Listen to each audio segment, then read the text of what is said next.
Hello, everybody. Had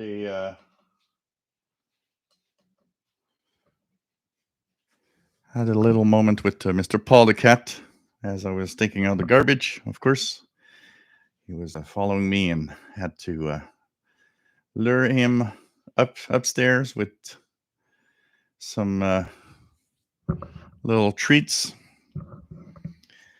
And hello, everyone. Hope everybody is okay.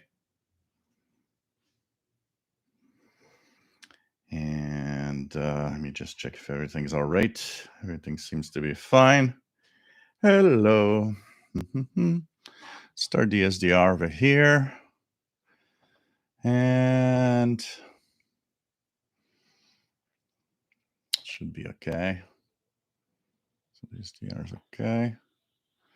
Let's check out the BBC 9575. Is it coming well tonight? Yep. 9575. You guys want to listen to the BBC? Pretty good signal on 9575 here. Contrary to what a lot of people believe, it's not from Armenia. According to the HFCC list, it's from Wolferton, which is much more accurate, I think, than any other lists. So nice to have all of you here. Let me open the beer.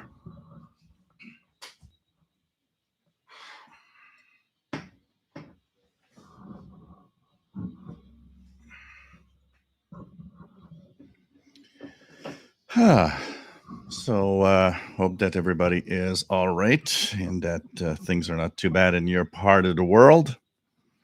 So this is a shortwave radio show, and we talk about radio. My name is Gilles. I'm located in Montreal, Quebec, Canada, and we talk about everything radio, basically.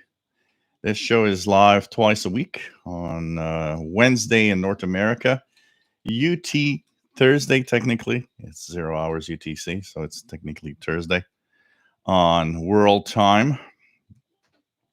And we are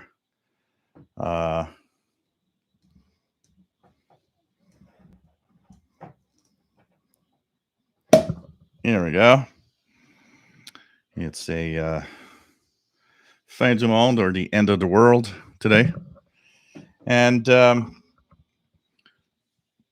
we talk about radio. We have all sorts of nice and fantastic people in the chat room that are here to have fun and just, enjoy what is a fantastic hobby of radio listening. And some of you are amateur radio operators. And of course, that is pretty cool for that. Let me just check out this here. There's a little something weird. Okay, that's okay. And so you can join the chat. Fantastic people. Great place for newcomers to the hobby because nobody here thinks they're better than anybody else. Here we're just in a great place to have fun. And that's all that counts. And who cares? There's too many of these so-called experts that that are not even helpful when you think about it in the hobby. And this is not the case here. This is, great people that just want to have fun and help newbies, because it's pretty surprising the amount of newcomers to the hobby thanks to what I do here. And it's just a lot of fun. Apart from that, of course, there's the Facebook group, which is also fantastic because when the party's over here, you might have some kind of a down, maybe some things missing. Well, you can actually join the official SWL channel Facebook group.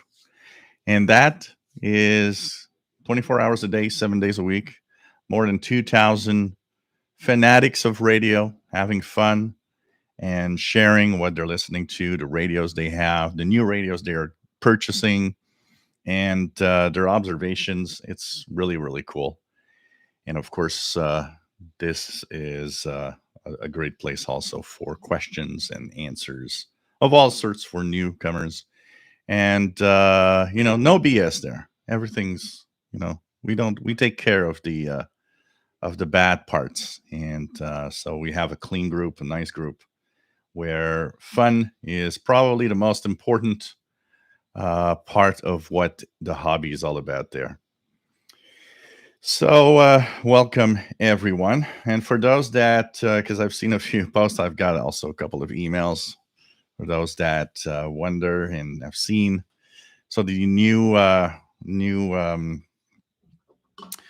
Radio World magazine is out, and in case you haven't seen, James Careless has a article about shortwave radio. And yes, my name is in there because I have participated in helping him with the article. So I am in the September edition of the Radio World magazine, so you can check that out. I don't know if did I. Just gonna check something here. Here it is. I think that's it. Yep.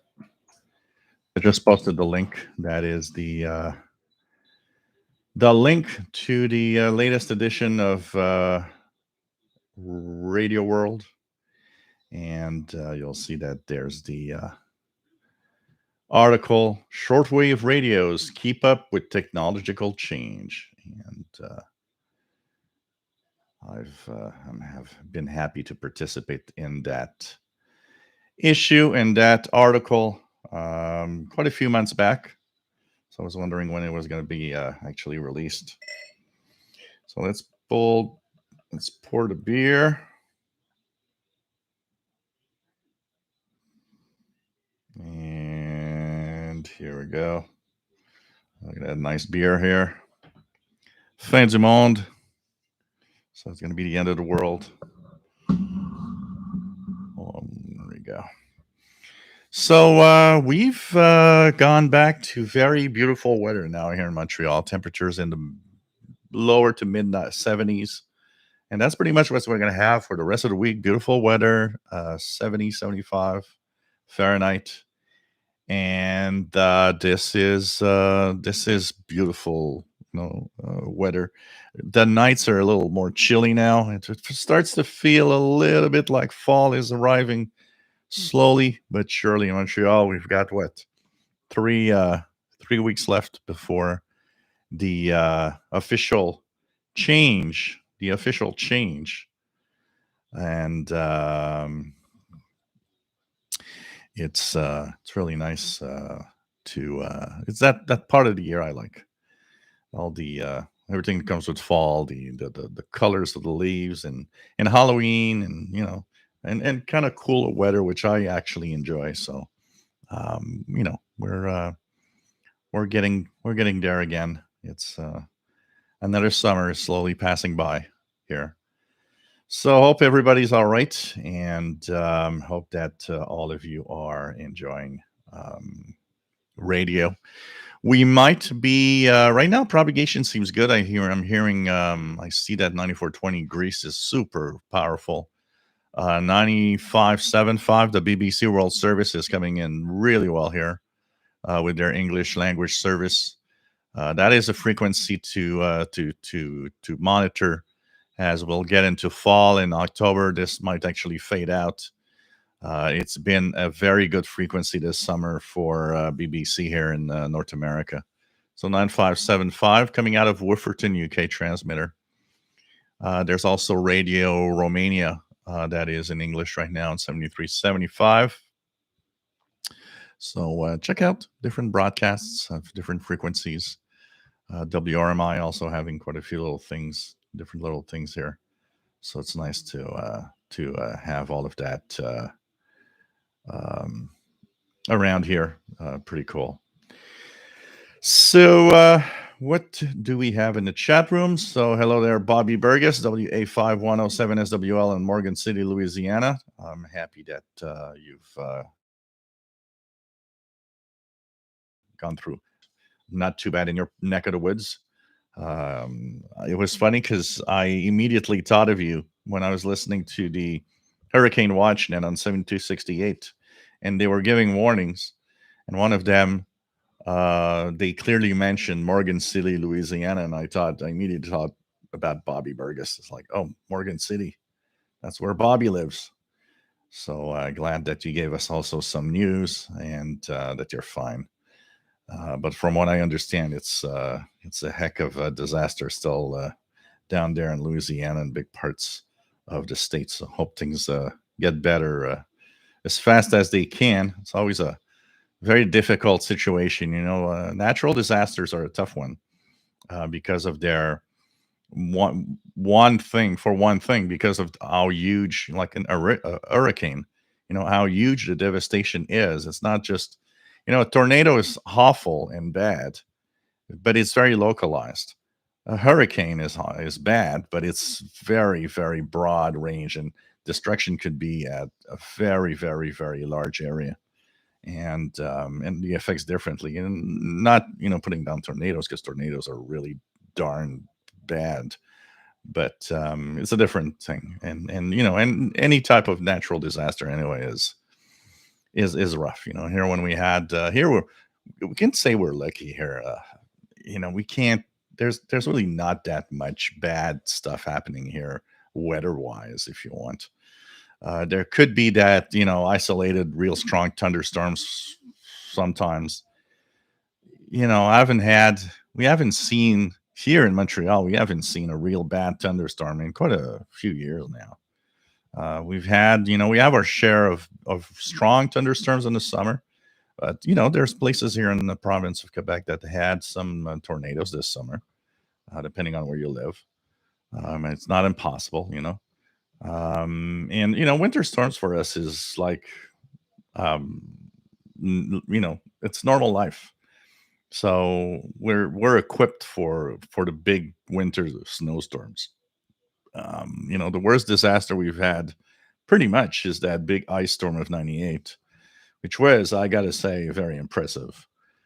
But we're I think we can say we're lucky in a way that isn't worse than that here, especially when you think about the fact that we're living in a region where the cold and the warm weather is always battling it out. To that's why it's sometimes like tropical, and then the next day it could be like real cold. We can have all four seasons in one day here in Montreal. And then for a big chunk of Canada, it's like that. It could be like super warm and nice in the morning. Then we could have like super cold and snow, and in the later in the day. These are things that happen regularly here. But we can count ourselves lucky not to have, in general, that bad of a weather. It doesn't happen very often. There was that rainstorm when I was 87. I was 18. July of '87. I remember that one too. That was pretty impressive. A really powerful thunderstorm that came through Montreal, left 100 millimeters of rain in barely an hour. Like it was pouring really, really bad. Sorry, guys. And it I mean, everything flooded in like an instant. It was crazy, and the there were thousands and thousands of home with basements flooded, and it was crazy weather. That I remember very, very well, because I remember seeing that thunderstorm in '87 and being amazed, because it was the first time in my life that I'd seen a thunderstorm that was so intense, and very high winds and extremely powerful rain. um, which I can imagine being, what is probably the closest that I can imagine of what a hurricane might look like. And when I say that, a category one hurricane, not even a big, big, powerful five one. But I still remember that, and we have a highway here that is actually in a kind of, it's like in a canyon almost, when we say. So we have the Cary highway, which is actually lower than all the rest, And so that actually filled up. It was a big river. I remember the park when I went to high school was a huge lake. All we could see is the school and some few buildings standing in the water, but it was like a huge lake. There was literally water everywhere. I remember that was impressive. I remember my best friend, one of my best friends, that lived at the corner of the street where I lived. I was living on the. I always lived on the top floor of every building I've lived through. So when I was young, where I lived, my parents lived at the top floor. So whatever weather you have, flooding is not a problem when you live on the second or the third floor in general. But I still remember my friend was living at the corner of the street near the park where the school was, and they were gone. They were gone on vacation when that happened, and they didn't know. They had no idea what was happening. And I remember that in the basement where I lived, there was a woman living there, and she was like a little panicking because water had reached pretty much three quarters of the way to the roof of her apartment. So it was like, whoa, okay. And I remember looking at it, I was like, whoa, okay.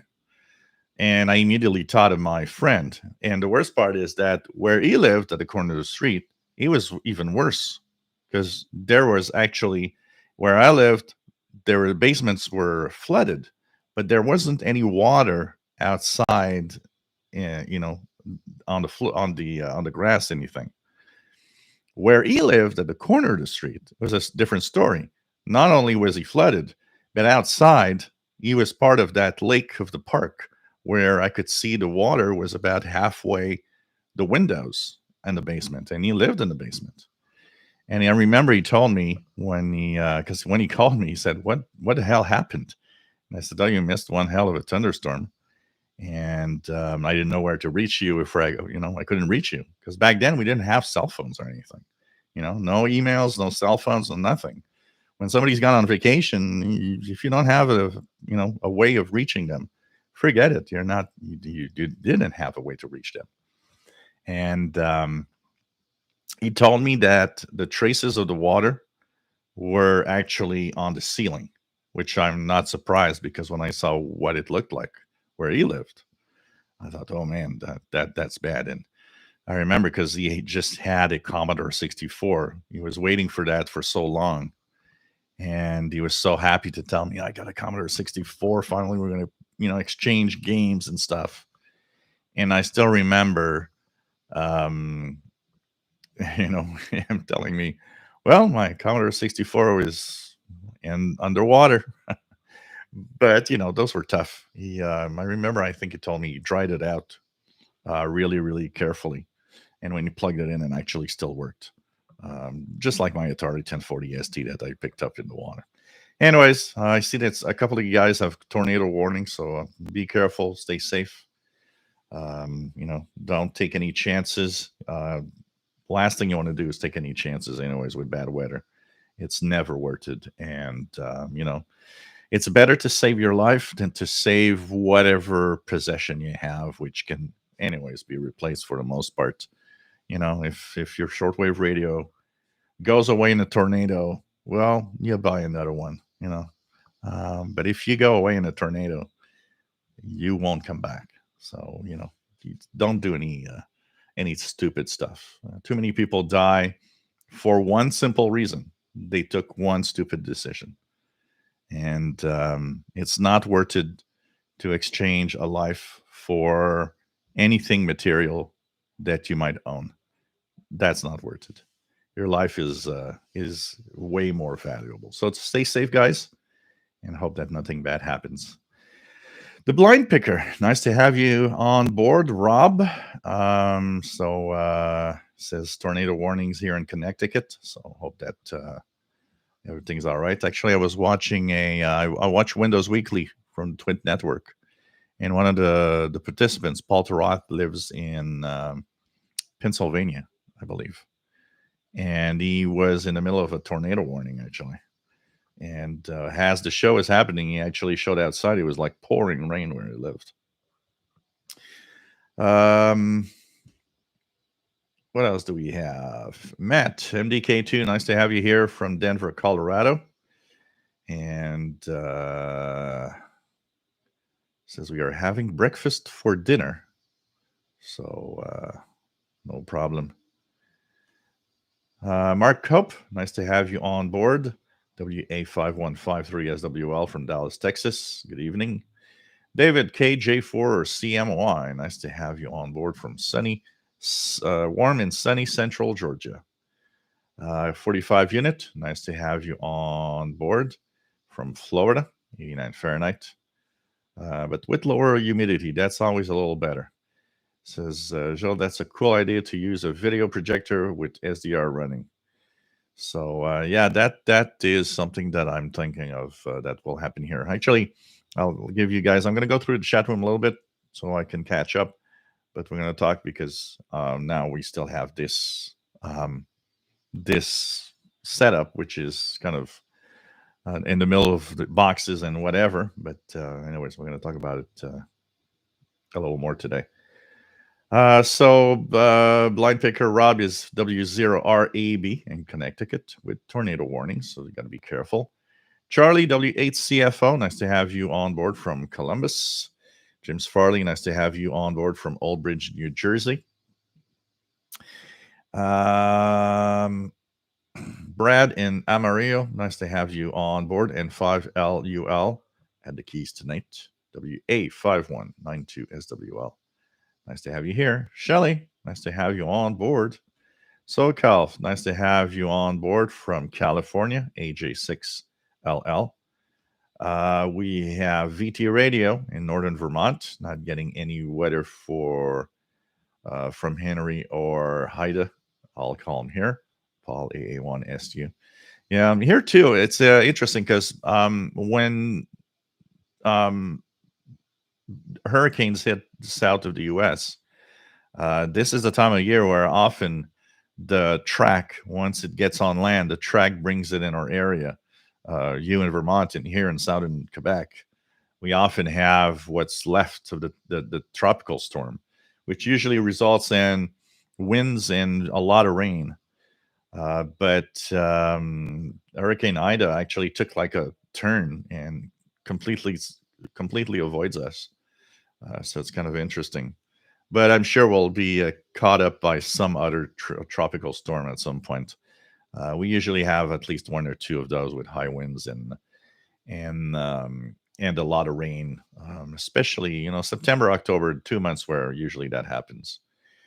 Art Dodd, nice to have you here. Art from New Jersey, K2ADC, under tornado watch also.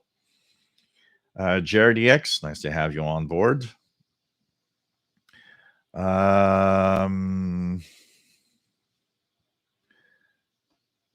Brad says, unique for the Northeasters during the summers. Some years we have tornado watches warnings every evening for 2 to 3 weeks straight. Wow. Hey, Pedro, VA2XMX, nice to have you on board. Charles Williams, nice to have you here from San Diego. Skip, nice to have you on board. N2EI says tornado warning is passed, but staying in the basement to work on radio projects anyway. N2EI. So cool, Skip. That's fun. When you sit down in front of the bench or your table, or whatever, a table or whatever, a desk, and you work on little projects just for fun, radio projects of all sorts. It's always kind of cool. Dave in Indianapolis, nice to have you here. Joe, nice to have you on board. Says finally drying out in Virginia. Mike WDX50, nice to have you here from Northwest Arkansas. Here it's very dry. Actually, Hydro-Quebec, because our electricity is mostly driven by rivers and big reservoirs that are full of water. Actually, Hydro-Quebec this week, I believe, or last week, issued a statement saying that they would actually sell less electricity to export. And that means probably Ontario, US, and so on, because it's not raining enough, and the the water is actually lower than normal for this time of year. Here we started with a pretty dry summer, which was unusual because usually the what happens here in the winter time, the snow accumulates, and we have a lot of it. And what happens is when spring arrives, the snow melts, and of course the rivers go crazy and overflow. But this year, because we didn't have a lot of snow last winter, and it kind of melted slowly, we ended up with rivers that didn't have much of overflows. And actually, most rivers were actually at a lower level than they are normally at the start of the summer. So we already started with rivers that weren't that high. When I went this week to yesterday, if you guys saw the video, I went to Ile de la Visitation or Visitation Park. If you look at the video that I made when I was going down where where there's like a big rock and there were like two ladies on chairs on the middle of it, that big rock should not be there. Usually the river is covering all of that. So it tells you that that river is extremely low. Not the lowest I've seen though, because that river, um, the lowest I've ever seen that river was back in somewhere in 1986, 85, long, long time ago. And I was with my friend. We went to spend a summer afternoon at the park there because we like to, spend time next to the river. It's always fun. The river was so low that where there's the power plant, we could actually cross from our side of the river to the other side on rocks. All there was like a path, and we could, And I remember we went pretty far on that path, which was actually stupid because everywhere there's warnings because it's a power plant. They say that at any time they could actually open and flood the area. And so, you don't care. You're a teenager. It's like, yeah, yeah, yeah. So I remember we went about halfway and then we turned around and came back. But we could have crossed all the way to the other side. This year, you see that path was not there. We could see that large rock, which means the river is actually low, but it was not as bad as I've seen in some years. So it's but it was a lot of fun yesterday to be at the park and do some radio. I really really enjoyed my day. It was a beautiful day for that also, and it was quiet also. With September arriving now, so all the kids are back to school. Most people are back to work. So they was actually very quiet at the park. So, but I had a lot of fun. Really, had a lot of fun. It's always fun, anyways, going outside with a radio and just enjoying beautiful weather. Canadian radio TV guy, nice to have you here from Sherwood Park, Alberta. Eric Cottrell, nice to have you on board. Rain bands passing through his area in Boston. Shelley had some flash floods in south central Pennsylvania. Rain stopping now. Randall Klontz, nice to have you here from land of Lincoln in Illinois. David KJ4CMY Sejol is scrambling to figure out why. No, I was actually scrambling to have Paul the cat come up because he was he was downstairs in the steps and was like, yeah, you got to come here. You got to come here. Tony, nice to have you on board. South Jersey. We have Fast Load. Nice to have you on board. Jay Waterston 69. Nice to have you on board. Tom DXer, WPE2QED. Nice to have you here from Hudson Valley, New York. 6 to 8 inches of rain tonight with flash flood warnings. So crazy. Stephen Wood, nice to have you on board from Cape Cod. Just enough time to walk the dog for the rain that has stopped. Cool. Keegan, X80Xer, nice to have you on board from Northwest Arkansas. Joe, yes, it's a Fender Stratocaster that you see there. Brian Penny, nice to have you on board from Cape Cod. Glenn Finney, nice to have you here from Virginia. We have W7HU Alex, nice to have you on board. Big Guy K8JGG, nice to have you here from Michigan. As David said, we love new people here. Michael Hancock, nice to have you here. KC0DOL in Colorado. TVDXer, salut, ça va bien? J'espère que tu vas bien toi aussi. Nice to have you on board from just outside of Montreal. Christian Marcoux, bonjour. Nice to have you on board from Ontario, North Bay, Ontario, Canada. Randy, nice to have you on board from Riverside, California.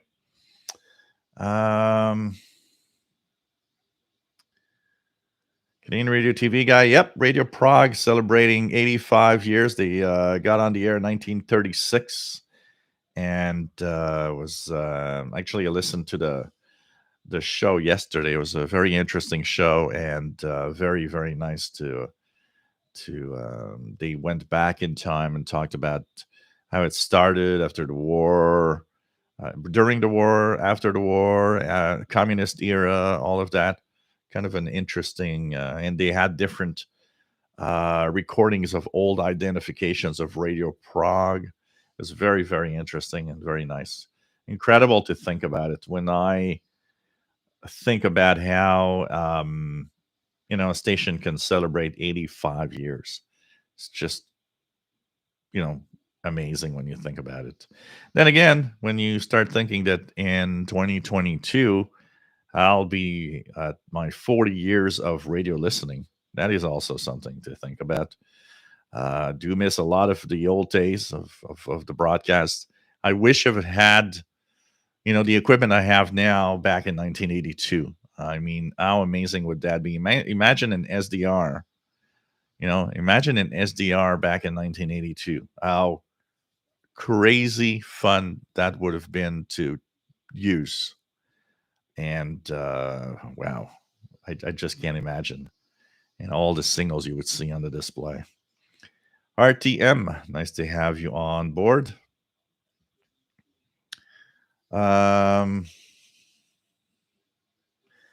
Matt says, I saw a graphic distinguishing between astronomical autumn, September 21st, meteorological autumn, which is the 1st of September, and solar autumn, August, September, and October.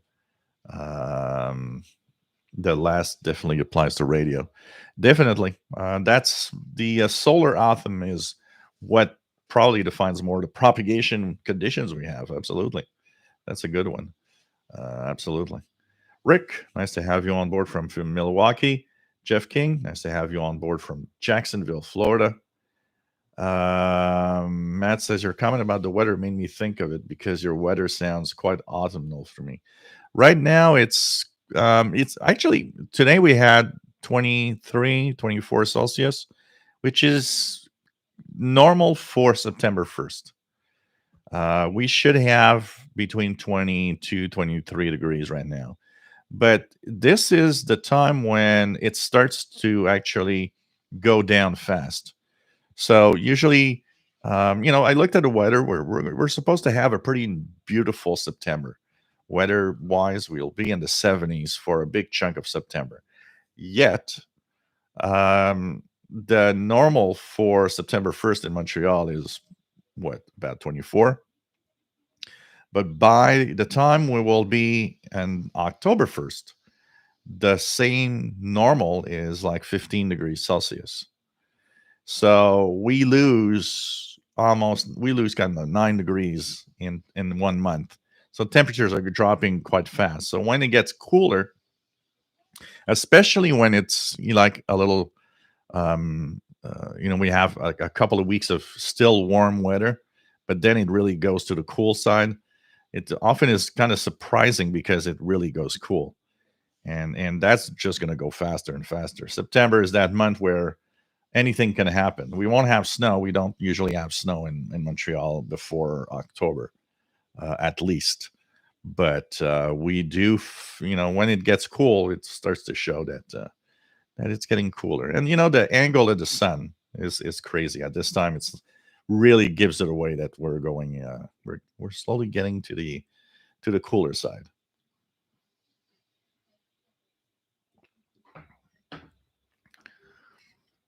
Canadian Radio TV guy, I hear that 5850 WRMI isn't as good out east as it is out west. I believe 5850 is actually aimed for the west coast of North America because WRMI, different frequencies of WRMI have different um, target areas. And I think 5850 is one of those that is for the west coast. So sometimes it's okay here, it comes well, but it happens very often that 5850 isn't that good. If I look right now, 5850, right now it's good. Right now, when I look at 5850 here, it's pretty strong. It's pretty strong. This is Radio Slovakia, I believe, broadcast right now at 040 on 5850, Radio Slovakia. But I think they are aiming at the west coast on 5850. So that is not necessarily always good here on the East Coast. 5950 is for the East Coast, and that one, I believe 7780 is also for the East Coast. Those usually are better. But depends on propagation. And talking of propagation, anything can happen in the next few hours, as there's a prediction of possible G2 class geomagnetic storm coming our way. What happens is the sun unleashed two coronal mass ejections. One was for a solar flare on August the 28th that unleashed a CME. But there's also a filament that actually snapped on the sun and actually also created a coronal mass ejection. So both of them should be arriving, and they say maybe today or tomorrow. And they think that it might actually trigger up to a G2 class geomagnetic storm. So that means that it's not impossible that our space weather will interfere with our hobby in the next 24 hours. Jeff in New Hampshire, nice to have you on board. What else do we have? Oh, Eric, you're going to come to Montreal in a few weeks? That'd be nice. Night Hiker, nice to have you on board. We have MDK2 Matt says, per Montreal's generally mild weather, let me just say your humidity more than makes up for it. Oh, totally. Here it's look, an example of that was on Saturday. Saturday, we had 26 Celsius, which, is close to 80, upper 70s, 80. It is, 26 should be, in general, should be pretty comfortable. It's warm. It's just okay. But we had such high humidity that the humidex, it makes it make it feel like it was 30. I think they said it was like 35 Celsius, which means that even though it was 26, it was like crazy humid hot outside. So I was like, yeah, no, I'm gonna go back in the and it's funny because through the day, humidity, there was like a front that went through, and the humidity like washed away through the day. So in the morning it was like super humid, midday was super humid, but at 4 p.m. it was super dry. And if you went out at noon, it was like, oh man, this is crazy hot. But when you went out at 4 p.m. and it was even warmer technically, it was actually perfect. I went out expecting the humidity again, and I went out and I was like, oh, hey, it's comfortable now. But humidity is the big problem here. Not only is it that we have some really hot weather in the summer, we have high humidity, and it makes it really, really tough. So, you know, Eric, has the whiskey trench ever filled up? Um, what is the whiskey trench?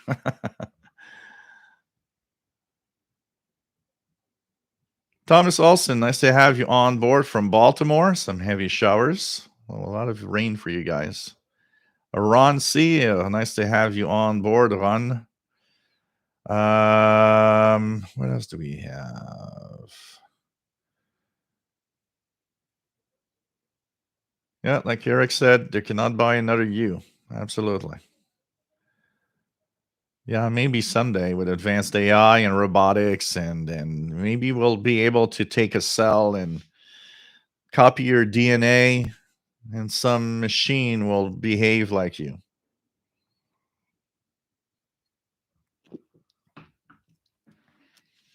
Actually, if you have Netflix,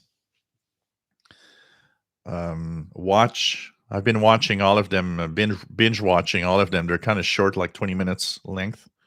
There's a show called Things Explained. It's very interesting. Um, i- there's a few episodes that I found interesting because it's things that I don't really know much about. For example, one of them was explaining the stock market and the relation from the stock market to everyday people and their jobs, which was very interesting because you always ask yourself questions about these things. But there's a lot of interesting subjects, and one of them was living living old. And it's interesting because they were explaining how they're starting to change the way that they're thinking about helping us live older, instead of actually trying to cure disease. They're getting more into the no, we have to find out why some people live 100 years without disease. That is the real trick that we need to find, not how to fight the disease that we get and if we get them young. And which was kind of interesting. It was like, oh, okay, yeah, that's a different way of seeing what's happening. But to check it out, things explained. There's a lot of subjects. There's a couple of ones that I just didn't look. The episode was not interesting for me, but there's a lot of interesting stuff that subjects that I thought I would not like, and that I actually watched it all 20 minutes and was like, yeah, you know what, that was interesting. You learn a thing or two. It's they just rub the surface. It's very superficial. They don't go very deep in it, but they just go far enough to give you some basics of whatever subject that they are talking about. Pretty interesting. David Baumke, nice to have you on board. Shortwave listener. Not bad. Where are you, David? Where are you located? Let us know. It's always fun to know where people are. John. Good evening, everyone. Just waiting on Ida's arrival. Johnny and one ODO. In Westerly, Rhode Island. Nice to have you here. What else do we? What else do we? Went out to breakfast with Janice from Montreal and John KC1 FTJ. Cool. That is cool. Maybe if things go well enough, we might see each other at least at the Christmas dinner with CIDX. It'd be fun. Joseph, nice to have you on board from South Portland, Maine. And it says, welcomes your live stream. Thank you. Nice to be here. John Beckham, nice to have you on board. Tom DXer, Montreal may not have enough water, but here where I live, it was the third wettest summer on record. Wow. Crazy. Joe Tyson, nice to have you here from Apex, North Carolina, KM4WRQ. Paul, nice to have you here from Southwest Michigan, low 60s every night this week. Great sleep weather. Absolutely. Absolutely. That's what I like. Trucker Daddy, aka John in Quebec. Nice to have you on board from Sherbrooke. Pretty cool. Egg Banjo's World. Nice to have you on board, Curtis K04OAJ in Kentucky. Man Max, nice to have you on board. Nice to finally got to catch a stream that's not ending. Bon vent, nice to have you on board. Bon vent dans les Laurentides. What else do we have? Let me just check it out here. RJDA Dakota, nice to have you on board. Checking in late. Pretty cool to have you here. Mobile Armored Strike Command, nice to have you here from Boulder Hill. Night Hiker, nice to have you on board. What else do we have? Trucker Daddy says, spent all winter fantasizing about a hot summer, no COVID. Oh, an open border and traveling. That was a dream. Well, part of it. There was a hot summer partly, but except July. If you had your vacation in July, this year July was actually kind of cool. Oh, man. Man Max can get 5850 to Ohio starting around 6:37 p.m. What else do we have? Egg Banjo's World's getting fajitas. Send one my way. What station broadcasts on 5995? Well, usually up to 0 hours UT, it's a Radio TV Malienne. But after that, you get either, because right now there's nothing on 5955, you'll get either Cuba on 6000, which is coming in very strong right now. So Radio Havana Cuba on 6000 kilohertz. And you also get, if you're on 5990, the China Radio International that broadcasts from Cuba. So 5990 is China Radio International from Cuba, and 6000 is Radio Havana, Cuba.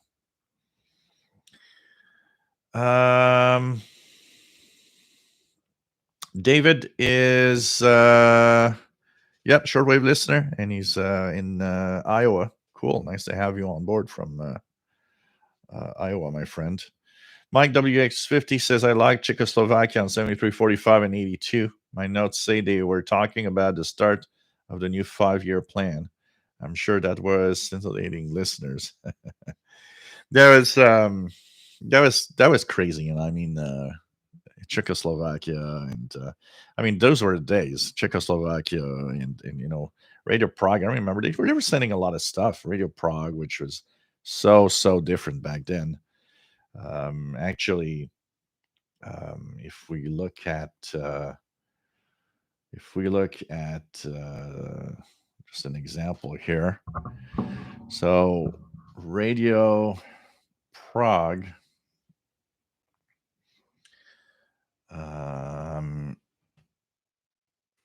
Go here and check out, which was today's a Czech Republic, but Czechoslovakia, of course, back then.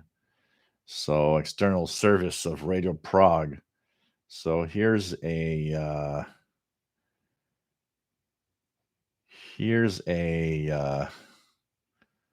what the interval signal of Radio Prague sounded like back in 1985. Open with Windows Media Player. I think this should be okay.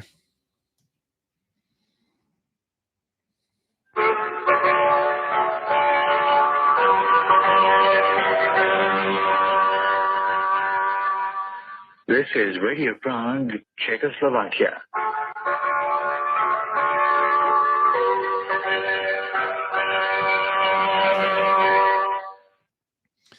So that was what it sounded like back then, the interval signal from 1985.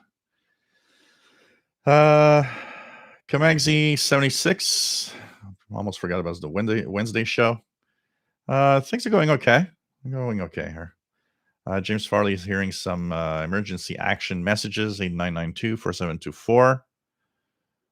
Kevin, nice to have you on board, and I'm happy to be here. Dennis, nice to have you on board. Can't believe you guys started without me. John Beckham says Radio Spain is still broadcasting a strong signal in North America, 17855. Yeah, I was skeptical when they chose 17855 for this summer's broadcast. I was wondering how well that would propagate from Spain to North America, but um, they are actually really, really giving us an amazing signal here. Eric Cottrell, the Whiskey Trench denotes a stretch of Highway 138 that slices through LaSalle near the St. Lawrence River on the southbound approach to the Mercier Bridge. Oh, I didn't know that. The highway is lower than the level of the buildings on either side, hence the word trench. And if wind and weather cooperate, the air smells not only of exhaust fumes. Oh, because it's the next, of whiskey, because of the, that Seagram, the where they make the whiskey, the plant there. Yeah. Okay, now I get it. I didn't know it's called that, honestly, because in French, I don't think in French we have a name for it, and so I didn't know it was called that. But yeah, yeah, okay. I know what you. I know. Actually, I have even the image in my head of the multiple times through my life that when I went through that area, because my sister lives in Chateauguay, so we usually take the Mercier Bridge to go there, and yeah, I know what you're talking about. But we have a highway here that's the Descaries Highway, which is a trench. That's the word I was actually searching for. That is a crazy thing because it's built really, really low, and on each side you have the buildings and everything, but there's a big um, you know um, trench that goes down, and it's pretty deep, and the highway is down there. And I don't know if you ever taken that highway coming to Montreal, but that filled up. It was like a big canal. It's like it was like it was crazy back in '87 when we had that big thunderstorm. The only time that I've seen actually that happen here, because usually they even with strong rain, usually it's okay. But that time it was really, really it became a really a canal. It was crazy.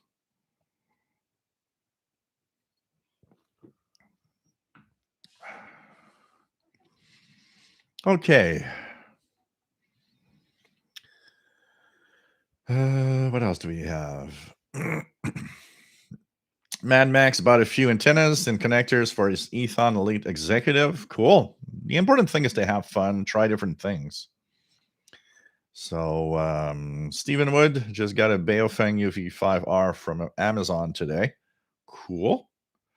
So it got through, because I know that the FCC is trying to go really, really, against these Chinese Baofengs. Eric Cottrell says hopes the CIDX is an in-person Christmas dinner. Yeah, that'd be fun. I don't know. It'll depend on what happens. Now we have our starting today. We have to show our passports, our vaccination passports. So we got that on our phone, and so to go to restaurants, bars, cinemas, gyms, any concert, any sports event, you have at the door to show your vaccination proof, and then you can go to your event. So that is kind of interesting. And yes, pandemic conditions here. The cases are rising fast. We went from a below 100 cases a day in July, and now we're at today we were at almost 700 cases in 24 hours. But thanks to the vaccination, it's not like last year. Last year, when that started to rise, the hospitals started to rise like crazy also.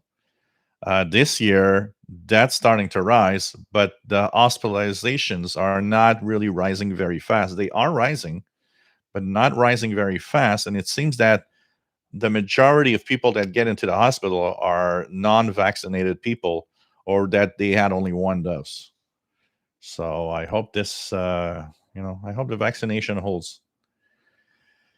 What else do we have? Bestest Times Reborn. Nice to have you on board. What else do we have? RJ88 Dakota. Now the 5-year plans would be considered studying world history. John Beckham, Radio Prague at the Bells. Chris66, nice to have you here from Kentucky. Tomer H. Ricker, nice to have you on board. What do you think about CB getting FM modulation? It's interesting. I don't know if it will take on or not, if it ever happens. Why at this point do they want to do that? Actually, let's go back. Who's pushing this? The companies that make radios. So who's pushing FM modulation? Uniden, for one, is in there trying to push FM modulation. Why? They're probably hoping that if they do that, people will want to buy new CB radios. Will it happen? I don't know. But, Mind Jam. Yeah, not bad of a summer. Not bad of a summer. Even though lots of things didn't go the way I wanted. But nice to have you here.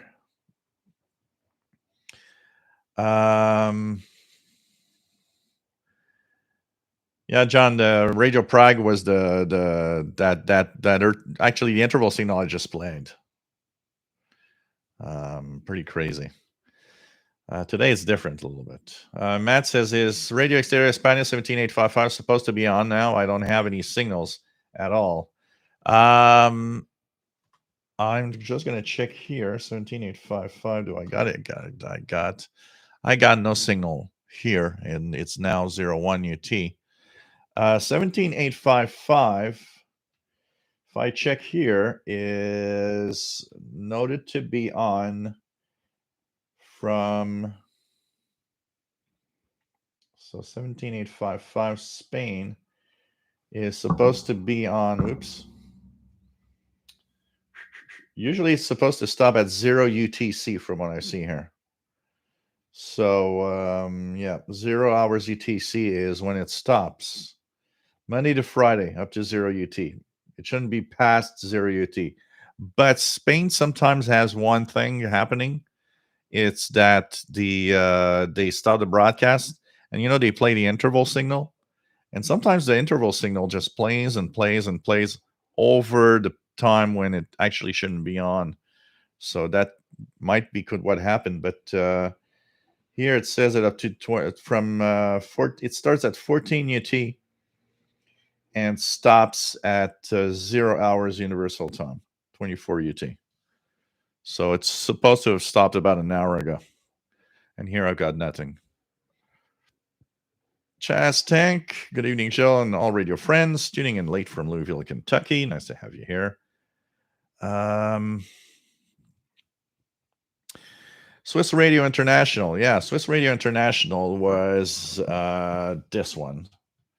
Let's play some old interval signals tonight. I feel like going into the good old days. Let's go here. Switzerland. Swiss Radio International was a station I enjoyed a lot listening to, and I've got quite a few QSL cards from them. I remember they sent me a big orange envelope full of all the technical specifications of their rotatable antennas. It was really, really nice. No, that's Austria. Was it Austria or? Yeah, that was Austria. Sorry, I'm missing a different. It's a different station. But Swiss Radio International was a station I liked a lot. I do have a lot of QSLs from them. So Swiss Radio International external from 2000. And this is what in the year 2000, not that far away when we think about it, Swiss Radio International was like and sounded like.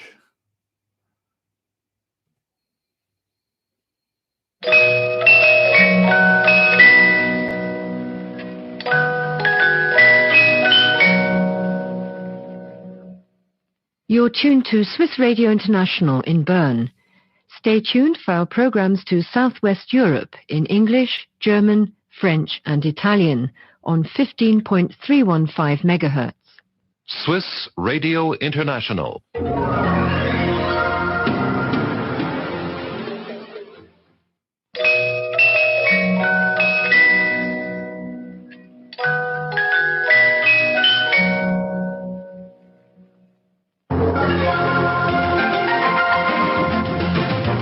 Radio Suisse Internationale.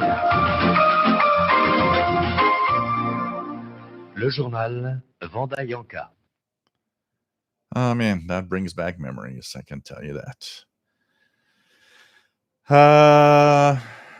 Mike WEX50 Swiss Radio International was one of my favorite interval signals. It was very distinctive, I can tell you that. Bestest Time says, we in Australia have to scan a QR code via app. Same here. That's exactly the same thing. We have the QR code in the app, and it actually brings the information. So the restaurants, they have a tablet or a device that they scan, or the QR code that we have. So and we have to show an ID. John Beckham, the COD shortwave brand is becoming more and more popular, both on the R108 and D808 models. Yeah, maybe they switched. Kind of just a brand name or something.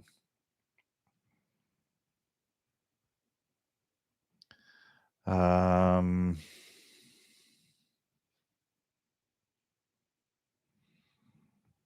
else do we have? Yeah, I know in the United States, it's crazy the amount of people in the hospitals for COVID right now. John Beckham says, keep Citizens Band radio in the 11-meter band.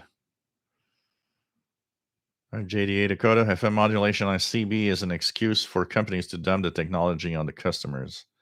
Yeah, I'm pretty sure they would they want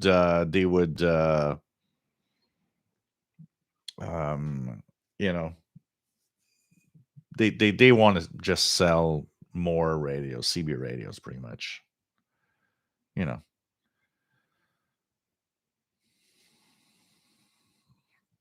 Like Banjo's World says, you can talk 5 miles or 50, but why should the old ones go by the way? Oh, old ones are still good. Mad Max says, FM on CB should have happened years ago. Yeah, when it was popular, Actually, CB should have been even more channels and even more space. I mean, there wasn't that much below 26,965, and there wasn't that much above that either.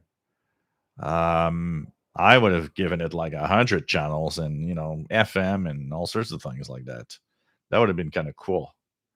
Maybe it would still be popular today. Maybe not. I don't know.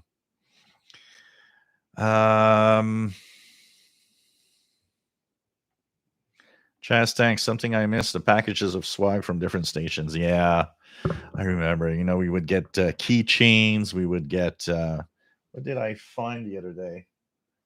It's not far from here yet. Here it goes. Just check it out here.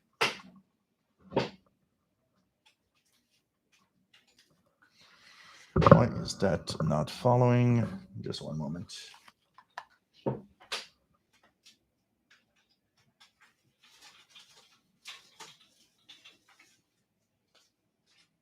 this is one. This is one. I saw another one, but I can't see it. Talking of Radio Prague, I unfortunately thought it was in the pack here of stuff, which it's not. Let me check it out here. That's not in here, unfortunately. So this one is a China Radio International. It's a metal, one of those little thingies that you put in the pages of the books. This one isn't made in metal, but I had a wooden one, and I'm sure it's not very far, but I can't see it right now. And that wooden one was, as we were talking about, Radio Prague 85th anniversary is actually from Radio Prague, and it's totally made of wood, and it's very beautiful. Paul has the U.S. Air Force Marsnet on 6986.5. Let's check it out. 6986.5. Enter. Upper sideband. Am I hearing anything here? Yeah, I'm hearing it. 6985. No traffic. 6986.5. There's some strong stations too. Pretty cool. U.S. Air Force Marsnet. For those that don't know what Mars is, it's the Military Auxiliary Radio System. It's kind of a amateur radio style system, but from the U.S. Army or the U.S. Air Force.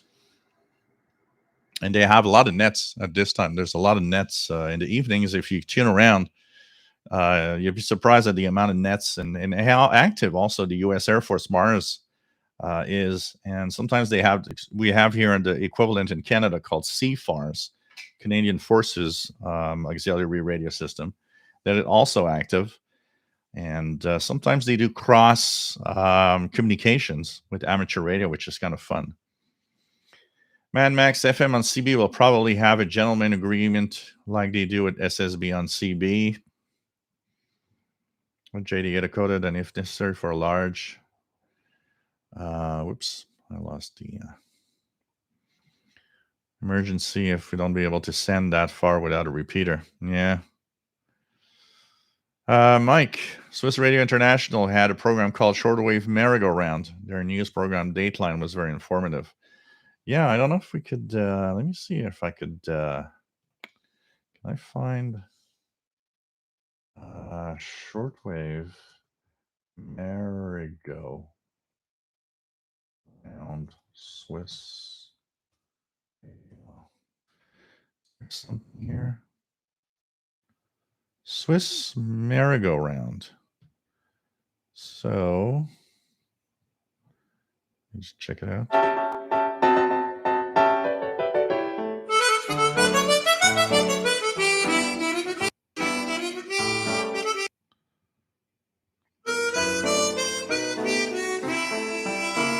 Okay. I think this is just the music. I don't see anything else. There must be some broadcast, some recording of that somewhere. That's for sure. But I don't see I don't see that here. But I distinctly remember that Swiss Merry-Go-Round. Absolutely. John Beckham always liked Radio Switzerland from Bern. Thanks for playing their station interval. Yes, memories indeed. Absolutely. Absolutely. Gang of Four, nice to have you on board from New Hampshire.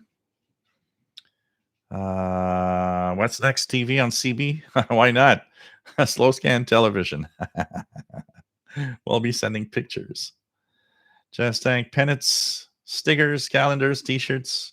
I remember always writing to China Radio. Actually, it was not China Radio International back then. It was Radio Beijing, and writing them and asking at when we would arrive around December, I would actually write them and ask them for a calendar for the next year, because China Radio Beijing back then had these huge, beautiful wall calendars. And I don't know how many years in a row I wrote them and, wished them a happy new year and everything, even though they were more in the Chinese New Year thing. and I would receive that really nice, usually it was like a package. There was like that nice big wall calendar, and there was a key ring, and there was all sorts of things. Loved that. And I remember people would come at home and said, "Oh, the calendar is really nice. You got it in the did you go to the Chinese market?" I said, "No, I didn't go to the Chinese market. This comes from direct from Radio Beijing in China." It was really, really nice. Ah, man.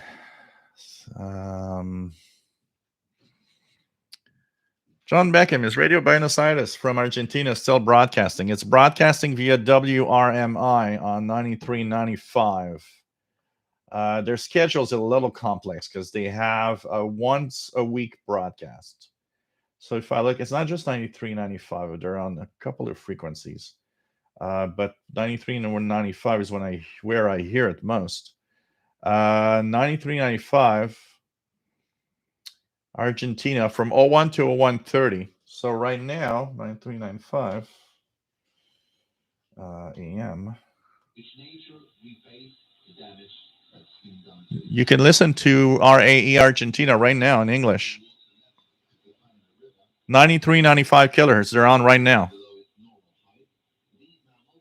93.95 kilohertz via WRMI. They are using WRMI transmitter because their own transmitter is broken. And from what they say is that they hope to once again eventually broadcast from Argentina again. But for now, it seems that they don't have the means to repair the transmitter. I personally think they're going to keep it like this for a simple reason.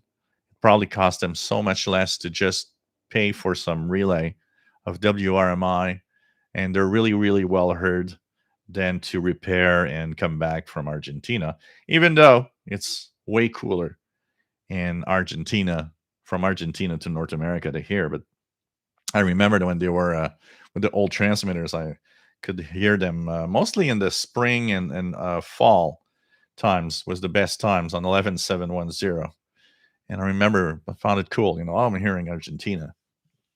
So if you want to hear Argentina these days, the only thing that you can really hear from Argentina pretty much is their Navtex transmission on 84 16.5 and 42 and 4279, something like that.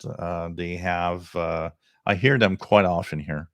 Usually around 03 84. You put your radio on 8415 kilohertz upper sideband, and you use a Navtex software to decode, and that's Argentina.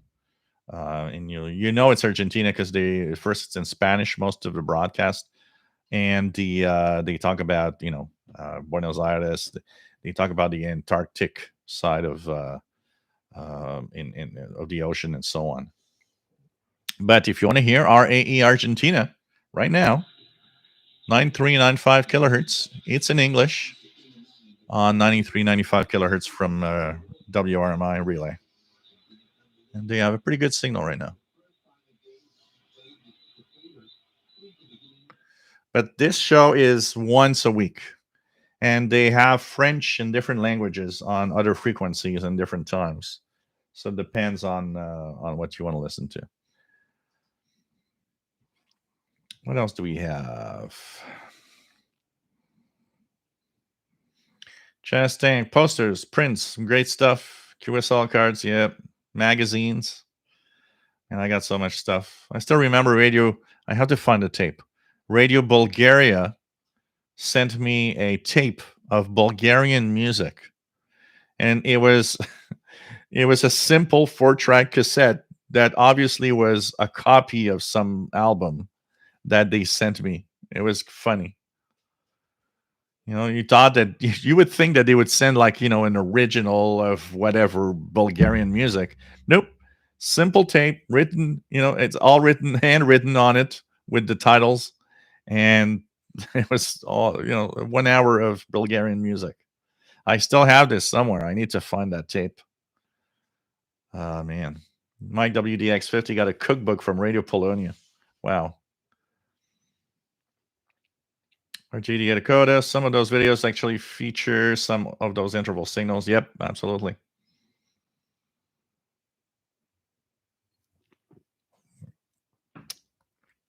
Absolutely.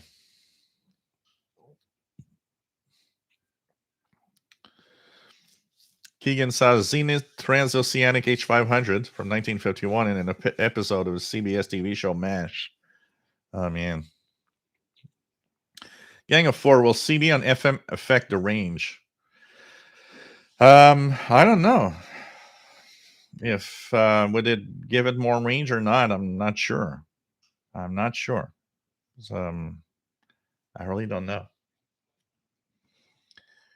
Radio Japan has some nice calendars. Yep, and then lots of stuff too. That's it's just pretty cool.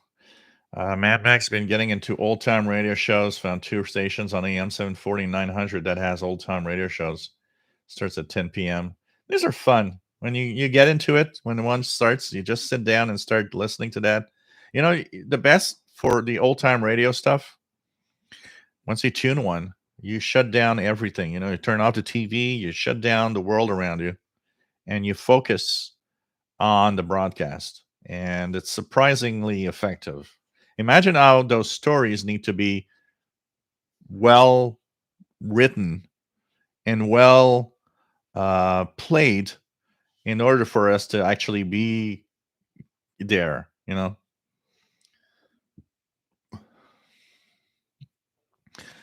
Just Tank says his Radio Beijing calendar was mistaken as being from the local Thai restaurant. I'm not surprised. Probably somebody in my family would have looked at it and said, "Oh, that comes from the Chinese store next to, Chinese restaurant next to where we order our Chinese food." Yeah, that's it. JD Dakota says interval signals are also written into video games because they are usually not copyrighted. Think Moscow Evenings. Yep. John Beckham says thanks. Radio Argentina. Yep, it's one of those broadcasts. They're going to continue. Hope they're going to continue. It's kind of nice to see that they at least use relays. Keep the spirit of shortwave alive. Mad Max, I need to check that station out. Can't wait to get an AN 200 in the mail. It's supposed to be coming tomorrow. Cool. Get more signals on the medium wave band. Yeah, WWCR. I remember, Matt. WWCR used to have classic radio show programs, but they were always moving it around. So I don't know if they still have some.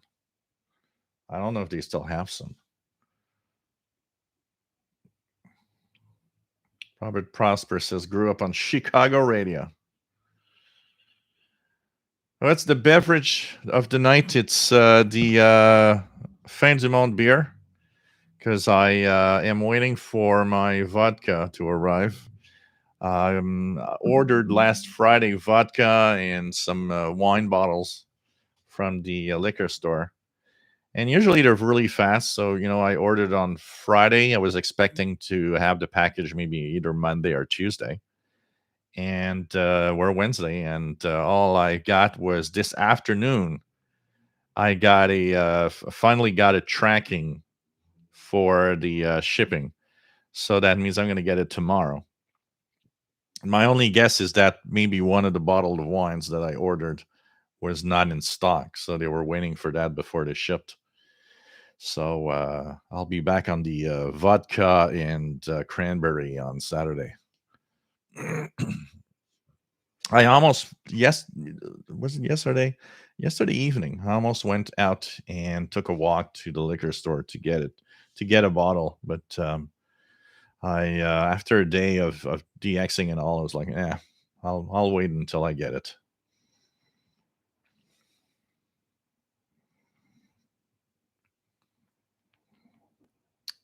What else do we have? The Device 9, nice to have you on board from Seattle East Side. See you've run up the black flag. Are you preparing to slit throats? I'm preparing to push those people off the boat. Walk the planche. So this setup right now, the way it is, should be still here Saturday, but hopefully starting next week, if things go well, like I think they will be going well this Friday, with the landlord coming for some more work. Next week, I'm gonna start to install stuff correctly here. So hopefully that's gonna work.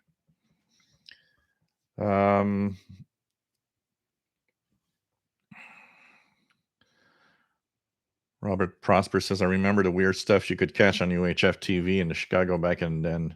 Anyone remember UHF TV? Yeah, and remember even more than that. Remember when UHF TVs would go up to channel 83?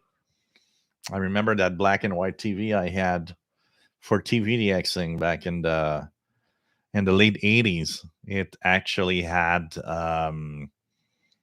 would go to 83, and when the then they decided that TV channels would not go higher than, I believe, is 62.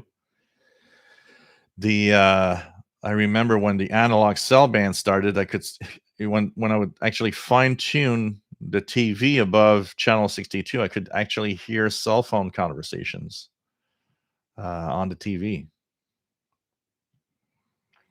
Yep, good brew, absolutely, Chess. What else do we have? I remember, the heart of the news, a hot woman delivering news from a heart-shaped bed. That is weird. That sounds very cheesy and very weird. I remember the I was a fan of everything radio and TV, as long as it had radio waves or it was using electromagnetic waves. I was a fan, and I would do a lot of TV DXing when I was young. I was always looking at what channels I could get, and I remember here in Montreal, channel 2, 6, 10, 12, 17 were taken, and that's at when I was really starting out, like at 13, 14 years old. These 5 channels were taken. Then later arrived a new channel, which was channel 35. But in between that, when we started, and there was channel 46 in English also later, but I would tune around regularly. And one of my friends was kind of having fun with that. He had a TV in his bedroom, and we were the same age. We would go to school together. I remember one evening calling him like all excited because on channel 62 there was letters going through, and it was saying, and then remember this, it said, it gave the call letters of the station, and it said they were testing, and they gave out a phone number that you could actually call to let them know how the signal was and if there was interference or whatever. And I remember being excited and calling my friend and said, man, go put your TV on channel 62. Look at that. And I mean, we spent an evening speculating of what could that be and why, where does it come from? And it was like, we were so amazed, but it was just funny. And I remember I called in saying, hey, I'm living, here's where I live, and I actually see your signal on my TV channel 62. Man, just with rabbit ears. Man, pretty crazy. It was fun though. It was one of those fun things from when I was younger. Robert Prosper says, yes, I had a TV that had that coverage, a portable GE set. My WX50s, UHF was interesting in the early days. I remember Weird Al Yankovic's movie UHF. Oh yeah, I remember that. That's the movie with wasn't that movie with John Ritter also? I think John Ritter was in that movie also. The same guy that was in Three's Company. And the dad of that devil child. um, JD8, okay. Chastak Unibrew makes a good pairing for radios. Yeah, but not too many of them because you forget what you did on your radio. Especially this one, which is 9%. John Beckham says, I remember the old days when I was a little kid throwing a long piece of copper wire with a rock attached over the highest tree limb. I would do that also. Oh, that's crazy. Like, that's crazy. Yep. It was so much fun. Solitary radio listener. That's pretty much what a lot of people are. That's why this exists. Nice to have you on board, WA9211SWL in Southern Illinois. What else do we have? Robert Prosper. John Beckham says, how about WSB? I am 750 Atlanta, Georgia, broadcasting 50,000 watts. We were talking about local AM radio stations here in Montreal. Sheldon and me last Friday when we recorded the International Radio Report. We started going to, because Sheldon was mentioning that. So, there's these stations on 600 and 940 that were supposed to be news channels that there's a big joke because it's just music. So apparently they're actually asking for people to buy airtime and have whatever show they want on the air. And we started talking about the good old days of radio, AM radio in Montreal, when there were stations like CJMS on 1280 kilohertz, CKAC, which was not the traffic station we have on 730, but a actual real AM station with programming on 730 kilohertz, CKVL on 850, and so on, and CKGM, which was on 980, which was also a different, because 690 is, I believe, CKGM is the call letters, which is the station for sports. But back then it was, CKGM was actually a music station. They actually were playing, and I still remember that's where I heard the first time Casey Kasem's Top 40 on the weekends, because that was the station playing Casey Kasem's Top 40 hits. And that's how I know Casey Kasem, because here, if it wouldn't have been for that station, people would have told me, hey, Casey Kasem's Top 40. It's like, what are you talking about? But I know because of that station, I would stumble upon the Top 40 from Casey Kasem. And we started talking about how, we found tons of resource and of videos online of old recordings of these stations from like the 70s and even the 60s and the 50s. And you know what? We talked about that for about an hour and a half, and at least an hour. And I told Sheldon, you know what? I wish I would have clicked the record button on Audacity, because our discussion that we just had on AM radio in Montreal, that would have made a super special edition of the International Radio Report, talking about stations that existed here. And actually, I played some of the jingles of the old stations and so on. And I said, wow, that would have made a great special edition. I should have recorded what we just did, because it was out of the blue. And we talked about good old days of radio in Montreal and why these stations left. Of course, CKAC on 730, which was extremely popular back then. They were one of the top stations people are listening to. But they actually became the 98.5 FM, which is the talk station today on the FM bands. So I guess when they moved to FM, they thought, nah, we don't need AM anymore. But it was interesting. It was a very, very interesting discussion we had. And that's crazy.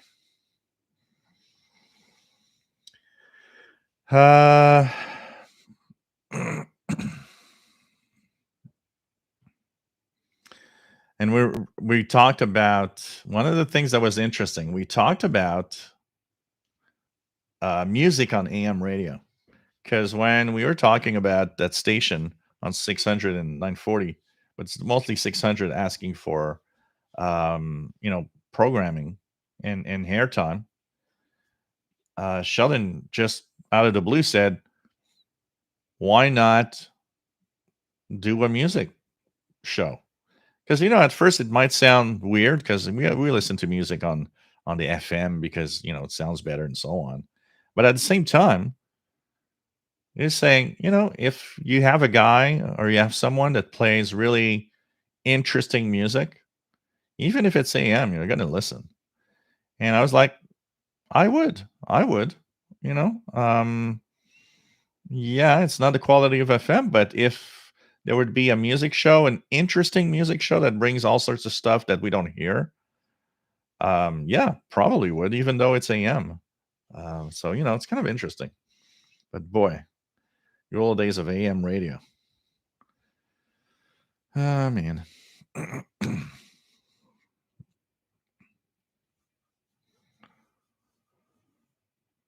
Solitary radio listener Michael Richards, the guy that makes that does Kramer on Seinfeld, was in UHF. Wow, I don't remember Michael Richards there.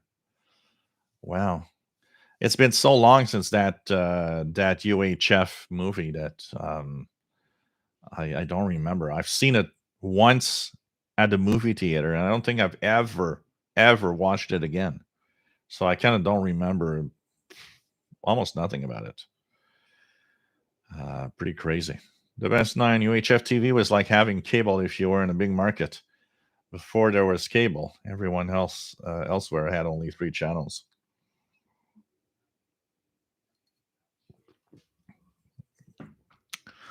Oh yeah, the Mozit, absolutely. That also can make you forget. Absolutely. Gotta go easy on that.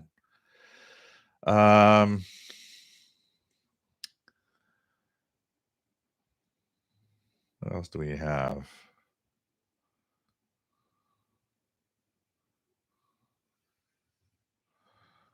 What else do we have?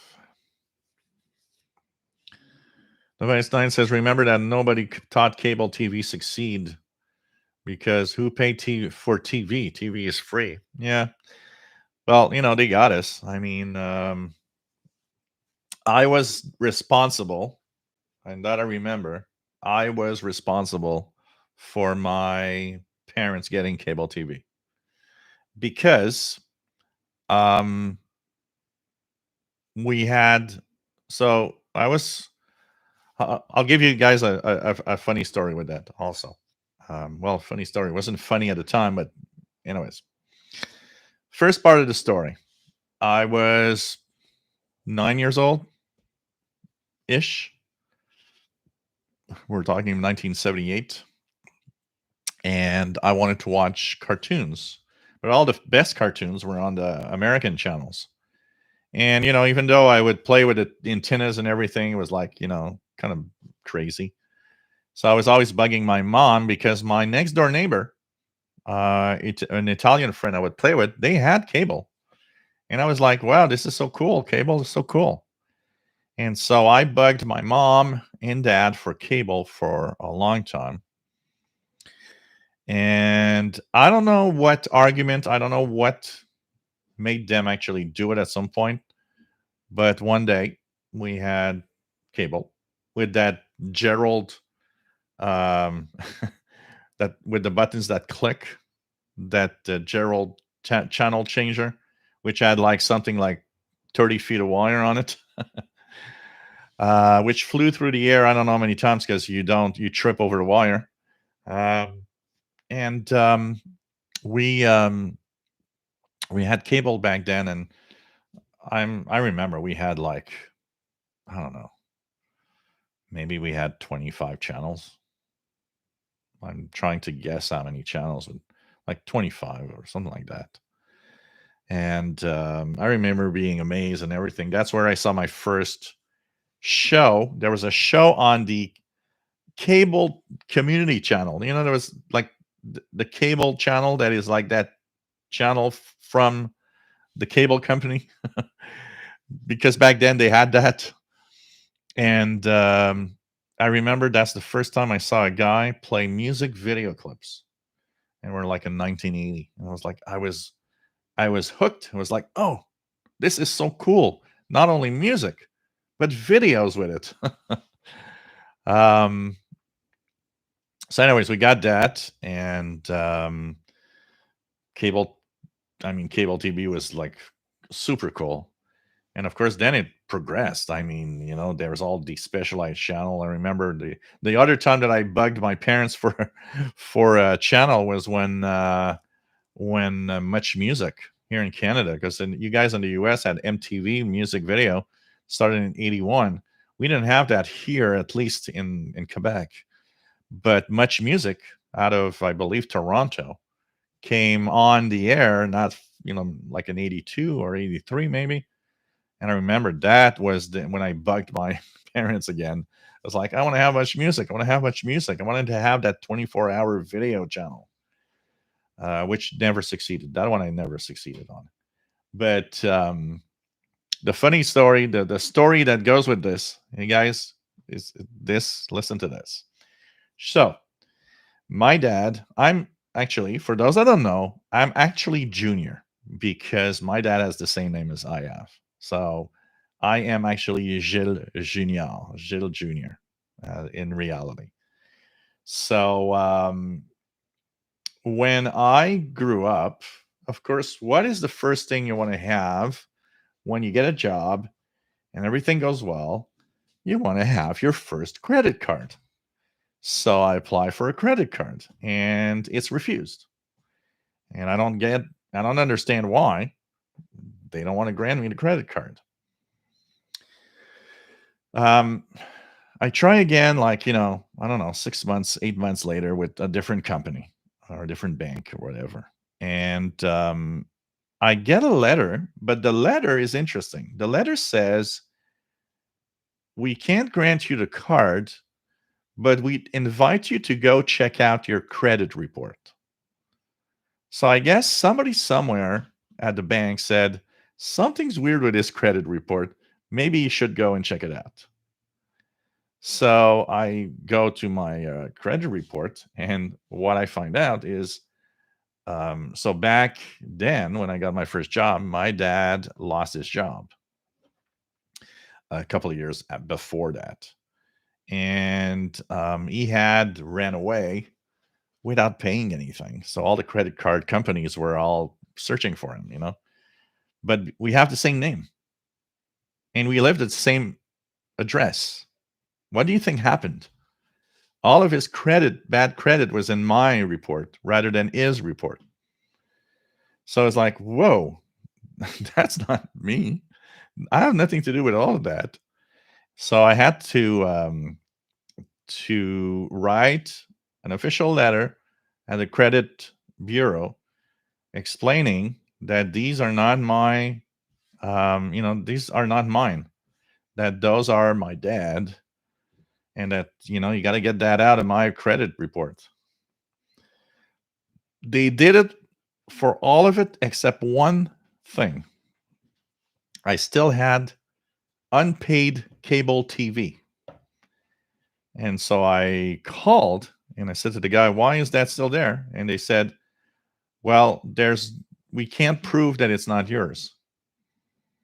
But, my argument back was, well, if you can't prove that it's mine either, it shouldn't be there, because you don't know who it goes to.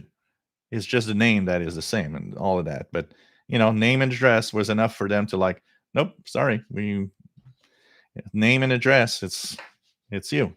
And it's like, yeah, but my dad was in the same name and address. And, it was crazy because I wanted to have a credit card and I couldn't. I had to go to the cable company here, Videotron. I had to go to their main office downtown and explain myself.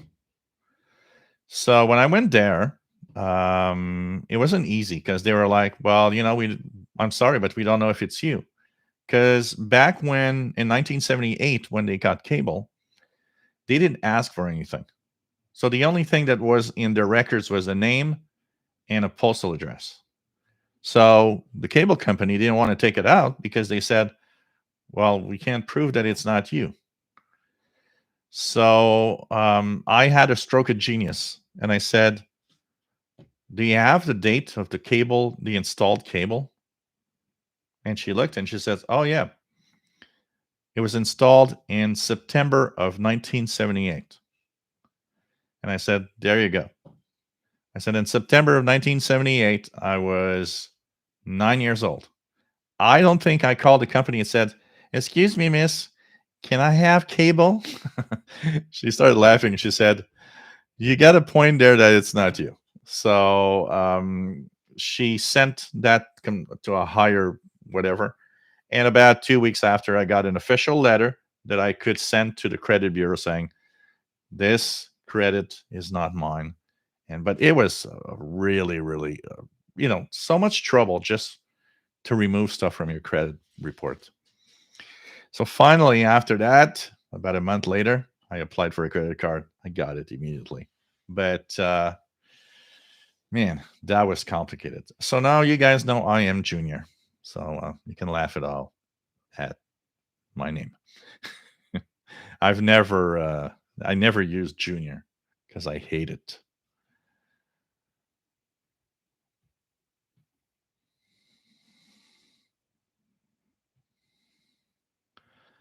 Okay, let's go down slowly. Let's go down slowly.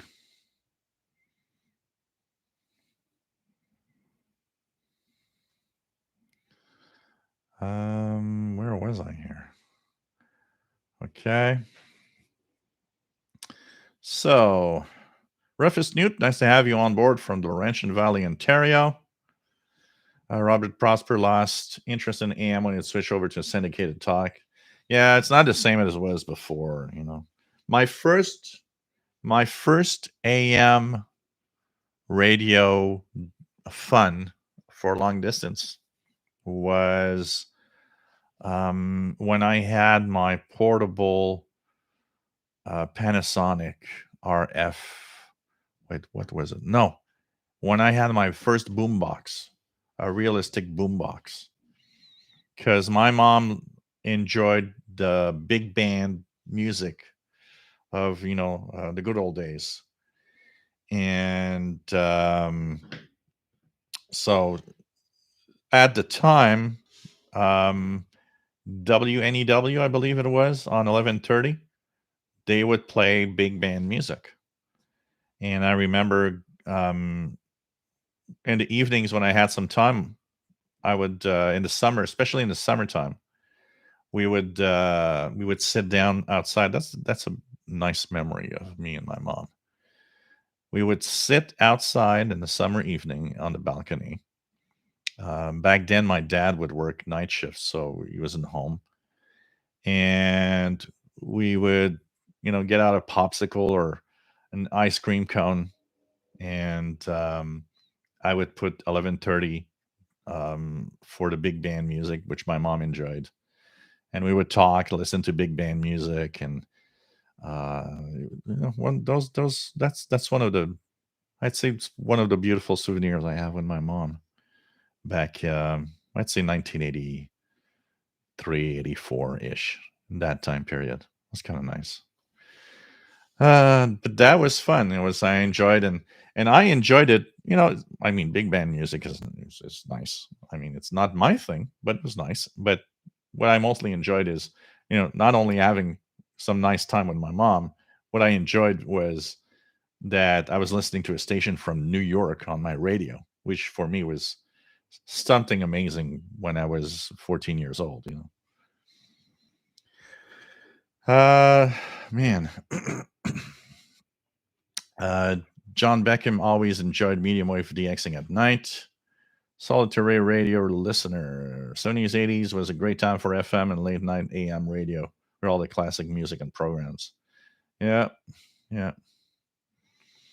Man Max, back in the 90s, the only thing I listened to on AM was Coast to Coast AM with Art Bell. That was very popular. Very popular. Mike WDX50 back when stations weren't corporatized as much as they are now. Yeah. Skip, I have some old AM radio air checks around here someplace. Cool. Joe Rodman, CKLW to Motor City. Oh, man. John Beckham, why does AM signal fade as one drives under an overpass while FM doesn't? It's the way that the overpass are built. They're built in concrete, and what happens is that this affects a lot the because of the composition of the overpass itself. It affects a lot the signals of that frequency range. And FM being much higher in frequency, they're not as affected by these objects, by those types of composition of material that used for underpasses. Um, it's really that, because if you look at different types, if for example an overpass would be made of cardboard, um, which would not be very safe, you would not have a signal. The AM signal would not fade like that. It's really the composition of the overpass itself that blocks those frequency ranges, but doesn't on FM necessarily block them either. It's like when we pass, I always remember when we would go up north and we would pass, there was a place where we would pass under power lines. And that also has an effect. The power lines would give some noise, but also would like null out the AM signal as we're passing underneath, because the high power and the magnetic field around it would interact with the radio, rendering the radio kind of deaf, just as we were passed underneath. Paul Steckler says the International Radio Report already has the spin-off series Young Sheldon. Should we expect to see Young Sheldon in the near future? Oh man. Oh man.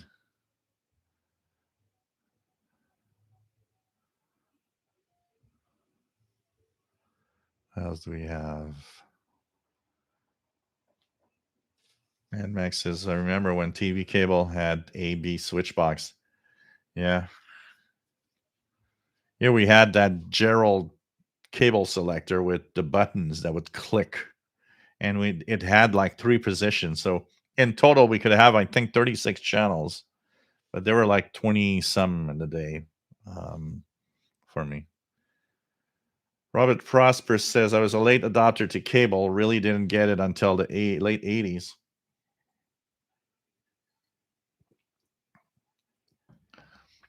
And first VCR, and now more cable.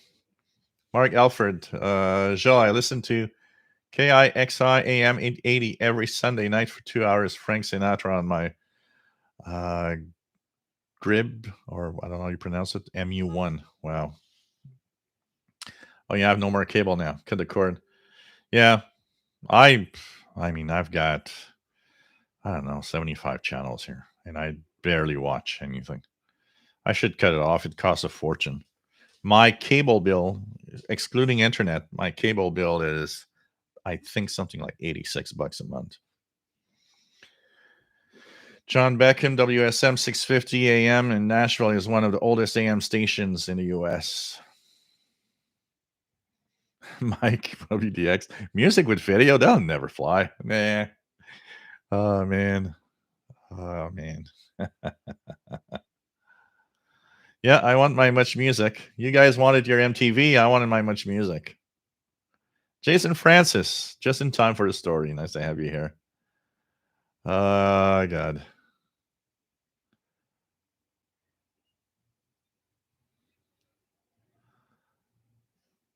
Mike with WDX50. I spent way too much time sitting in front of the screen during the early days of MTV. You know, I would wait because like 3 times a year they would have that that time when they actually unlock the Much Music for about 2 weeks, so that we actually subscribe. Oh man, those 2 weeks, I'd call my friends and it's like, hey, from September 6th to September 20th, they're actually giving Much Music for free. So we are spending days at my place watching Much Music. And I mean, I would wake up in the morning and turn it on Much Music. And I think I would turn it. The only times I was not on Much Music, because we had only one TV, was when my parents wanted to watch TV. It's like, okay, go. But every time every little single moment that my parents were not watching TV, that would go back to Much Music. It's crazy. I was hooked to Much Music. And then we had the French version here in Quebec, which was Music Plus, which was also nice. But I can't. I understand why they don't do it, but I just can't stand today's MTV.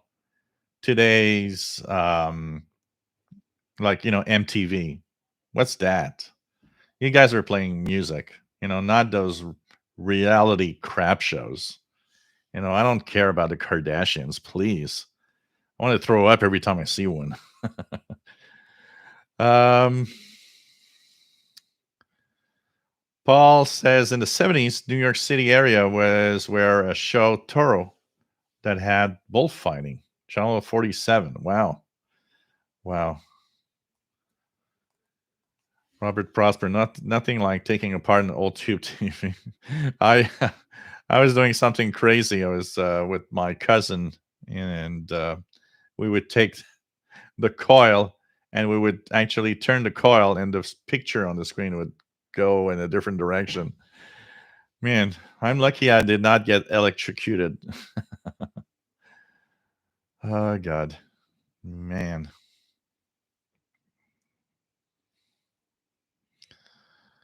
Comme as usual is the fall guy.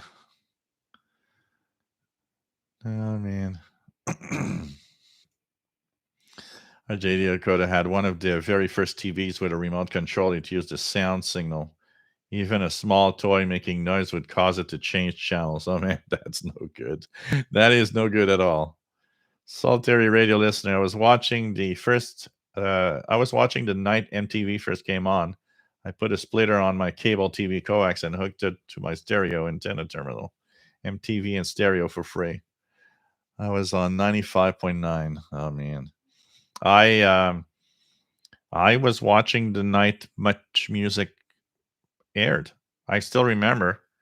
If I remember well, it was a Friday evening or a Saturday evening. But I remember learning about it and thinking, I want to see that. And I remember one of the first videos they played was Tina Turner, "What's Love? What Got to Do with It?" And then there was Chaka Khan with. I remember the first few videos, like Chaka Khan with "I Feel for You," and the other one, what was it? There are quite a few. I still remember. Um, oh man, souvenirs of Junior. Souvenirs of Junior.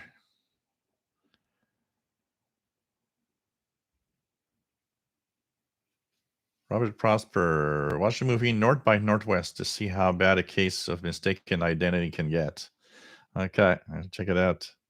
John Beckham, who remembers the IN34 diode and basic radio reception? Oh man, I can tell you.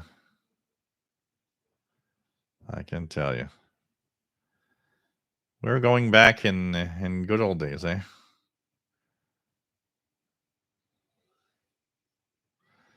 Yeah, you know what, Robert? We were talking about AM radio. Me and Sheldon. I was mentioning that one station that gets me hooked every time I tune it is 880 WCBS out in New York.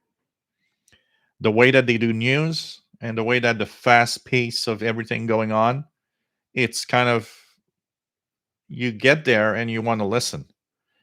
They do it in a way that you just want to stay there and listen for a little while. And we were talking about the AM stations here in Montreal that were supposed to be news stations on 600 and 940. And I said to Sheldon, imagine if 600 would have had a style of 880 WCBS for news here in Montreal. And we talked about AM radio. I mean, we don't have an FM outlet that competes with it. So that's one tough thing to check. But in the English language market here in Montreal, 800 CJAD is like light years ahead of anything else. It is the most popular English language radio station in Montreal. Now, there's no FM equivalent of CJAD, but I told Sheldon, I said, imagine if 600 would be a WCBS 880 style, but with Canadian news and our own Canadian way of doing it. I wouldn't be surprised that they would take some market share and a good chunk of it off of 800 CJAD. Because the reason why CJAD is so powerful is it's pretty much the only talk station in English here in Montreal. That would add something. That would be some competition, and be something different. We don't have, we don't have anymore anything of news in the local market of radio here. When you look at the radio market in Montreal, if something happens, you guys in California are going to laugh, but here in Montreal, when a 3.0 earthquake happens, everybody talks about it because it's like it's the talk of Montreal. We don't have earthquakes, so it's like, oh, look at that. It trembled last night. That was so crazy. Yeah, I know. You guys are going to laugh at us, but, like we laugh at others with snowstorms. But thing is, last time that there was one of those, like maybe about a year and a half ago, 2 years ago, we had a earthquake, and it happened, and I noticed it really well because I was about to go to bed. Everything was quiet, and it was very unique because instead of just a trembling, there was like a pow song. There was like, it sounded like an explosion, and it was very weird. And obviously, I understood that, okay, we're having an earthquake, but my reflex of my young days is you turn on the radio to a news channel and try to see what happens. But today, what is happening? There are no 24-hour news outlets in Montreal anymore. They are all off. It was midnight when it happened. At midnight, no one was live at that time. All pre-recorded stuff around all the channels. And you notice one thing is like, the only way I saw something was happening was through Facebook, because many of my friends were like, wow, did you guys hear or feel that? After a few seconds or a few minutes. And then I went to the, Canadian, geological survey thing where you could see if earthquake happened, like Earthquake Canada or something. And, after maybe like 20 minutes, they showed there's something that happened around Montreal. But it struck me that and that was minor, but it struck me that if a major disaster happens, nobody's live on the radio. Nobody. When we had stuff happening in the 80s, even at 1 a.m., you'd have somebody on the radio that would start talking about it, saying, we have calls that something is happening and something has happened and we're trying to get more information and so on. Now, nothing. Even you guys are going to laugh, even the traffic station on 730, they play a loop of traffic between midnight and 6 a.m. or 5 a.m. It's like, yeah, that's super useful at 2 a.m. if there's some kind of, jam somewhere on the highway. Nobody knows nothing because there's no one at 2 a.m. to talk about it. It's almost stupid when you think about it. Come on, pay one guy to be there on the night shift to at least, even if nothing happens half of the time, when something does happen, somebody's there. It's then you're wondering when stations say, well, nobody listens to us. Yeah, because you got nothing to offer, nothing that's interesting, nothing live. When something happens, I know it on Facebook. I don't know it through any stations. You want me to listen to your station when I know that I'm not going to get any information about what's happening? I'm not going to listen. So you're at fault. You're the reason why we're not listening. Don't say people aren't listening to the radio, because it's not true. People are definitely listening to the radio, but you're giving us crap, and you're not giving us what we want. Because obviously, those idiots that think they know what radio is all about don't know what radio is all about. And then they say, well, in this market, this radio station will never work. Yeah, because it's boring, and we just want to hang ourselves every time you turn on the radio. Come on, guys. Do something with these stations. Give us programming we might interest in. And that's why, WCBS style on 880 on a Montreal station, 24 hours with live people would be amazingly great. It's something that we miss here. I would listen to that. Solitary radio listener, very, very first MTV played was when it came out, Video Killed a Radio Star by the Buggles. Yep. That was a popular song. Keegan is first AM radio is at Radio Shack 12795. Mark Alfred says, there's a guy in AM DXing on Facebook that did a DX self contest on Broadcast Band from Newfoundland, and his list was the longest I've ever seen in my life. I will see if will let me copy it. Yeah, well, there's this guy in Newfoundland that does a lot of DXing, and it's pretty cool. Yeah, steel reinforced concrete. That's why there's metal in it. That's why it blocks AM.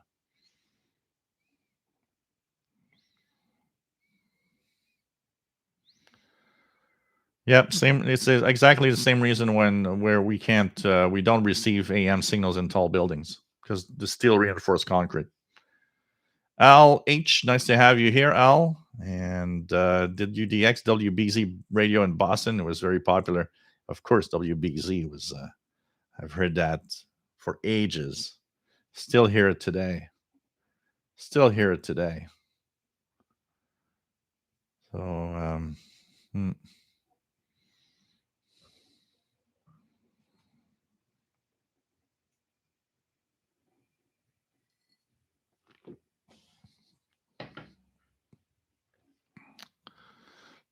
I remember I told Sheldon that I was listening to music on the AM band in the 80s from a station out in Saint-Hyacinthe, which was a small AM radio station. And the reason I was listening to them was that they were the only one doing something very, very unique. Every evening from 7 to 9 p.m., they would take requests. We would call in and ask for our favorite songs. And that was fun. Oh, man.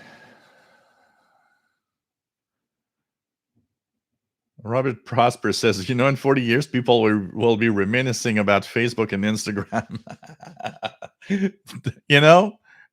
That is totally possible. Remember that Facebook? Oh, man. That's where I learned that COVID was fake. Oh, God. JDA Dakota, 1980s were coming in, and more syndicated stuff was kicking local celebrities off the radio. That's also something that I think the radio gurus don't understand. We want to have local people that talk about local stuff. When a station starts broadcasting news that is a general news for a full country, like here, Bell Media is doing that with all the stations right now. It's like, yeah, you're taking TV audio. You're not even doing any local stuff anymore. Yeah, what do I care what's happening in traffic in Toronto? I live in Montreal. What the hell is that? You don't understand what running a radio station is, honestly. And then you're wondering why people stop listening to you? Yeah, because you're an idiot. Doesn't know how radio works. RJDA Dakota, KDKA, longest running radio stations in the USA. There's a lot of controversy when we start talking about what's the first radio station. Here we have been growing up learning that CFCF 600 in Montreal was the first ever radio station in North America. But, I've read so many magazines over the years and so many radio stuff over the years. And there's so many, there's some stations in the US that claim to be the first ever radio station in North America and so on, or in the world. And, sometimes I wonder, I would like a real good research trying to learn what is the official real first radio station in North America or the world, um is CFCF, like I was told and like we hear here, is it really the first real radio station in North America or not? Chastang says, spent 6 weeks having a liaison with the woman in the bikini with the cat and the radio. That was so odd when I was there, and it was like there's a woman on a on a board on the river with a cat and a radio. It's like, really? This is so bizarre. You guys anyways remember I showed it in the video a little bit. But it was so weird. It was like, okay, that's something you won't see every day. Oh God. Michael Morancy, did you stay up late on Fridays and watch Good Rockin' Tonight? Oh, of course, we're Rocking Tonight. And on the CBC, they had Video Hits, which was a 30-minute show at 4 p.m. Was it 4 p.m. or 4:30 p.m.? When I would come back to school, that was the thing to watch every day of the week. Video Hits with Samantha Taylor, her name. I still remember Samantha Taylor. I would watch every single thing that existed with video clips before the music channels like Much Music and so on. We had a local station here on Channel 10 TVA, which would have once in a while all night videos, music videos. They would do that like 2 or 3 times a year. And I remember it's like when that happened, I would call my friends and say, okay, are we doing an all-nighter watching music videos? And it was so funny because every time was the same thing. We would be like 2 or 3 friends. We would start the night with, chips. And of course, we were like, 14, 13 years old. We didn't drink alcohol. We would have like Coca-Cola and chips and candy and chocolate and stuff like that. And we were like, okay, we're going to spend the night watching music videos. And what do you know, it's like at 2 a.m. we're all sleeping. But, it was a fun thing. It was kind of cool. It's like, oh, tonight's the night of videos. We're going to watch that until, the morning and so on. Back then, right? It was the time when back then TV stations actually shut down at midnight or 1 a.m. Oh, man, times have really changed. Now you wake up at 3 in the morning and watch whatever you want. Solitary radio listener, how many had a tape recorder by the TV speaker waiting for MTV to play your favorite song? I was lucky. My dad had purchased a VCR that I do have right here, a Zenith from 1984. And I have it right here. And I made at least 10 VHS tapes that I can't find anymore. And I hope I didn't lose them, of all the video clips back then. There's so many video clips that you don't even see anymore, nowhere. Device 9, I remember thinking MTV would rot the kids' minds. Now, of course, it seems tame compared to internet on your phone that's glued to your nose all day and night. Yep, very different, very different. Aaron's Craig. Hello there. Where are you located?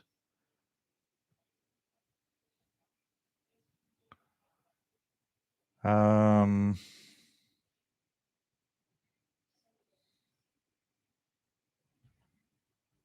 what else do we have?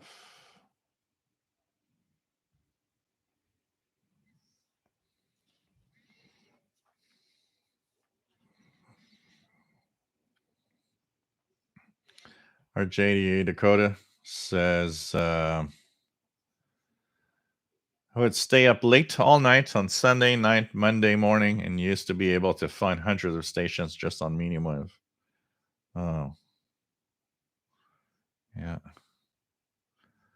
Like WDX50, I spent hours and days recording those old music videos. Now you can just do a quick search.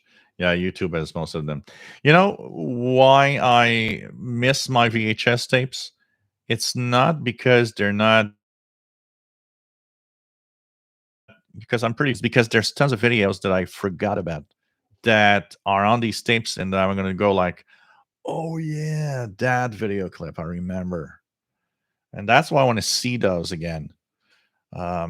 Because I know I'm missing out on stuff I don't remember. I just can't remember, because now you go on YouTube, and YouTube is actually really good. You go on YouTube and you just put one video clip. You play one of your favorite video clips, and it's going to start playing others that are all, most of the time they're all like, yeah, I want to see that. Yeah, I want to see that. Yeah, I want to see that. It's like, what I want to listen to.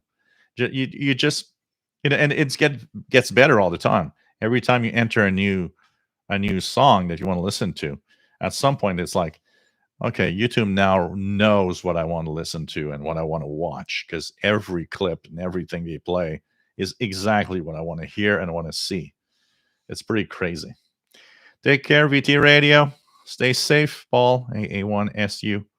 See you possibly on Saturday, 20 hours UTC. Man. No, Montreal doesn't have anything anymore now. It's like, it's the most boring radio market. Montreal's AM radio stations are the most boring radio market you can have. Can tell you that. Lawrence Smith, that guitar is a Fender Stratocaster. And underneath the boxes, where you don't see it, just next to it is a Marshall Valve State 8080 amplifier. What I need is to hook that up. When things are all installed properly, I want to hook it up so that it works actually, and I can play. Joseph Igenbaum, nice to have you on board from San Francisco Bay, riding those waves with an RSP1A and MLA 30 plus. Cool.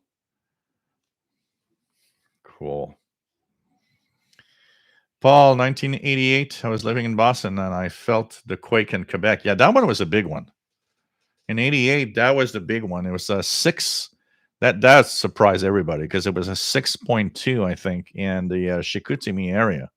I mean, now that one was worth talking about. And it was, I remember, because it was an evening where I lived with my parents back then.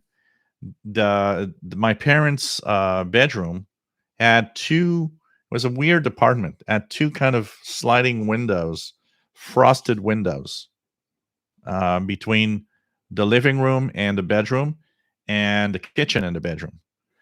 And they were loose, so they were easily, kind of moving and banging. And I remember when it was early evening when it happened. It was a Friday night. I still remember very well.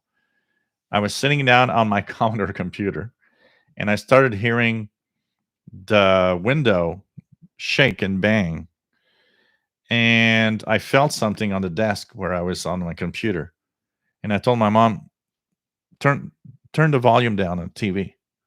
And that's where we noticed that there was an earthquake. But that one was a big one. It was a 6.2. I mean, we don't have those big quakes in general here.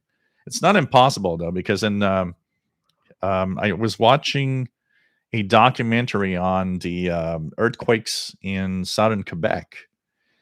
And they say that there's a report of the First Nations mentioning that somewhere in the 1700s, there could have been something close to a 7.0 near Montreal. So it means it's not impossible we get something bigger. But it's not here in general. We don't have much. But that one was a big one. That was a 6.2. I mean, for Montreal, for sound in Quebec, that was a big one. And there were some damages. There were some damages there in Chicoutimi. There were some damages in the Quebec City area back then. I remember a church, the top of one of the churches, the top of the church collapsed. So it's not impossible that we have big quakes. Actually, it's just it doesn't happen very often. Oh man, RJ88 Dakota, all pre-recorded. That could be very dangerous if there would be an aftershock. Yeah. Radio TV guy, I agree. Stations should be paying someone to donate to delayed shifts. Absolutely. I mean, it's stupid. For whatever it costs to do late shifts. Yeah, for whatever it costs in the overall, cost of running a radio station. Come on, have at least somebody do the night shift or the late shifts. It's so stupid.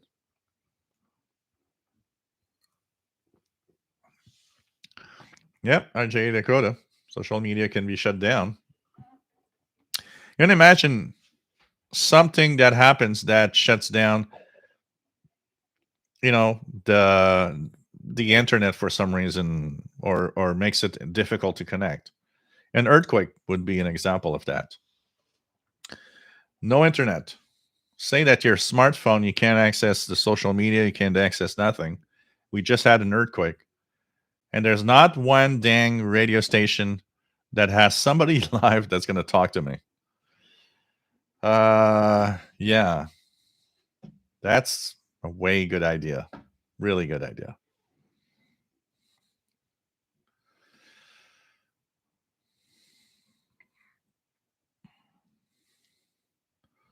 John Beckham says, well put, Joel, about the mental focus of the radio station managers and what they think people want to hear.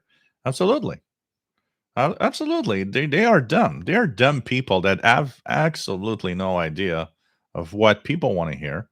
And they run a focus of, this is what people, it's like those music stations. This is what people want to hear. Yeah, we want to hear the same effing 42 songs all the time. Yeah, sure. And then you wonder why I get bored of listening to your station every day.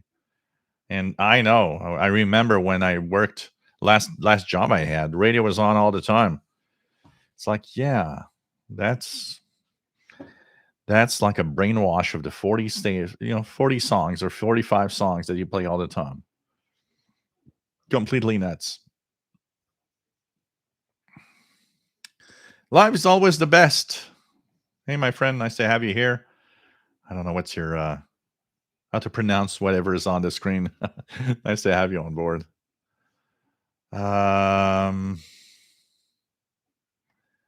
Aerial imaging. First time seeing the stream since it started back up. Any new radios, Joel? No new radios, but I came this close. To click buy on Amazon for the ATS 25. So if you guys haven't seen the ATS 25, it's the so you guys have seen I have the ATS 20, that little device. You know what? I'm going to throw out a little something tonight. If you guys want to participate, it's not, you don't have to, but I will.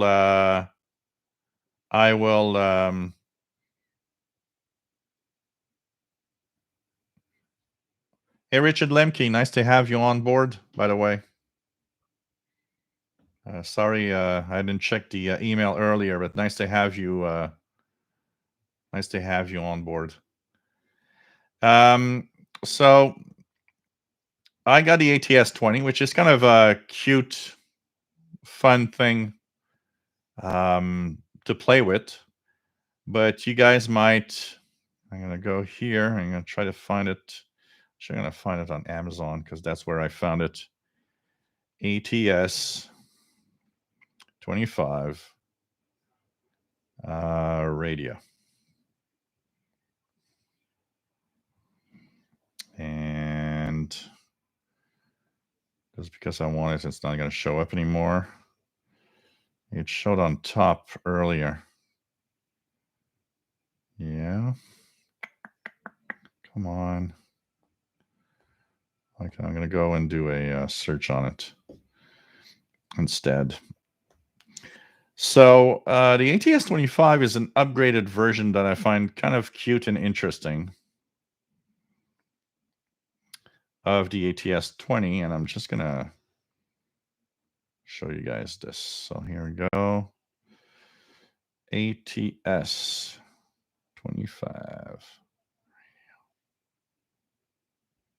ATS-25, here we go. So it's very interesting because this is what it looks like. So it's a ATS-20, but with a color touchscreen. And man, I almost purchased one yesterday. So I'll just throw this out. If anybody wants me to purchase this and want to participate, I'll give my PayPal here for anybody that would like to give a little something to finance the purchase of the ATS-25 to see what it's all about. And because I was this close of purchasing one. I'm curious about it. And it looks nice. I want to see it. And, maybe it's not much better. It's, the ATS-20, apart from the firmware freezes all the time and everything, and sensitivity is actually, it's not that bad, actually. It's surprising with an external antenna. It's just that you have to use an external antenna to remove the noise. So if you guys want to help out and have me purchase a ATS-25 to play around and test out, well, thank you for your donations if you wish to help out. And JDXer, nice to have you on board, Ray. What else do we have? Canadian Radio TV guy. I'm in grade 12 this year, and I always think that's unfortunate there's no more electronics or broadcasting in iSchools anymore. Someone like me would love that. It's a very different world, and there's so many things now that they don't talk about that they should actually still talk about. We still need people that know electronics, that know how all of this stuff works, and including radio, because a Wi-Fi router is a transceiver. It receives and it sends. It might not be something we listen to, but it's something we have on our computers, our tablets, and so on. Radio technology is still there. It's still important, very important. Cell phones, our smartphones don't work by magic. They're transceivers. They're sending and receiving signals on frequencies, on radio frequencies. So it's something that needs to be promoted more, honestly. And I think what is interesting is that there should also be much more emphasis on the fact that radio still exists, and maybe a radio career could be interesting. It's crazy. Keegan says my local NPR station KUAF, Fayetteville, Arkansas, 91.3 is owned by the University of Arkansas. Jason Francis, I remember video hits. There would be only 5 or 6 videos and everybody was watching. Yeah, they didn't have a lot of videos, but you were there. You were watching. You wanted to see the videos. And Samantha Taylor.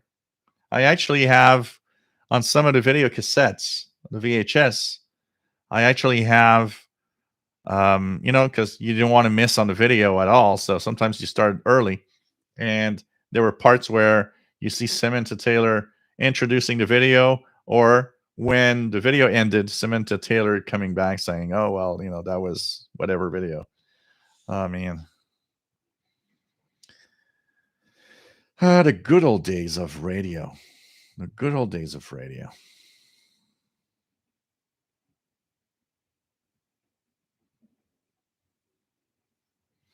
Generated TV guy says one of my local electronics store here in Sherwood Park, Alberta, still sells blank VHS tapes. Wow. I threw away a lot of electronics stuff because of what's happening right now. But there's two things. There's one thing that I kept, and it's the two VCRs, the two VCRs that I have kept because I cannot depart from that. I can't see myself departing from those VCRs.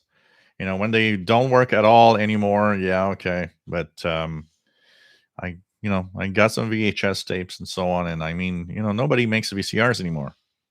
And that's going away. It's like the 3.5-inch discs. A friend of mine looked at them one day and said, "Wow, you still have that?" Yeah, because I have old computers. I've got the Amiga. I've got all of that. Even though now you got these drives that you could, purchase on eBay or whatever that go through SD cards. I mean, I don't want to depart from the 3.5-inch discs. You cannot buy discs, floppy disks anymore. They don't exist. Nobody makes them anymore, So I'm going to keep them as long as I can. Prasad, nice to have you here from India. Good evening, you and everyone on board, joining late and after a long time.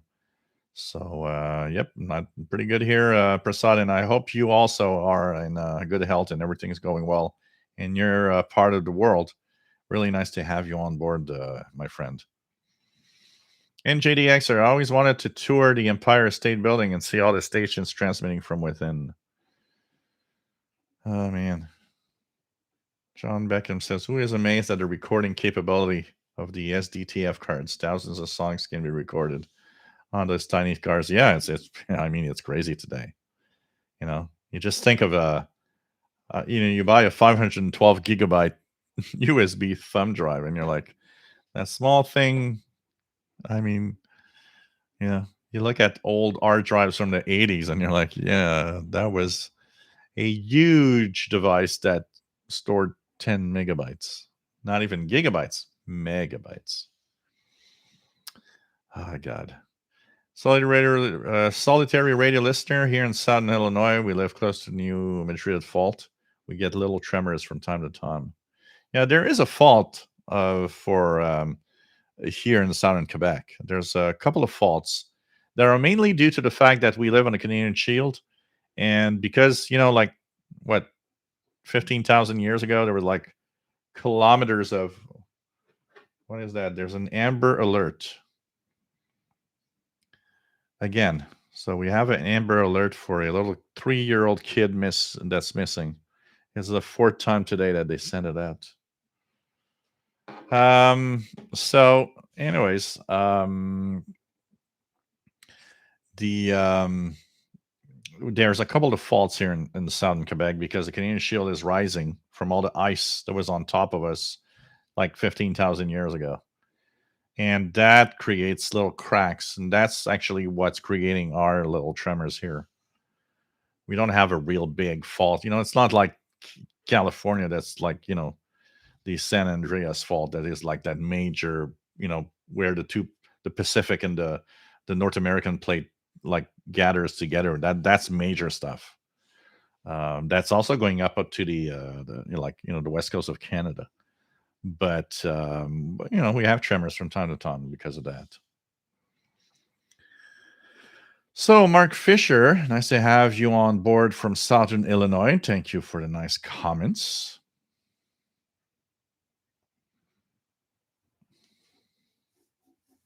Aussie TV playing Waltzing Matilda. I don't know. Hey, Matt. No problem. Take care. Stay safe, my friend. Always nice to have you on board. And Max says, I'm looking at that ATS 25. Bonne nuit, TVDXer. Fais attention à toi. À samedi.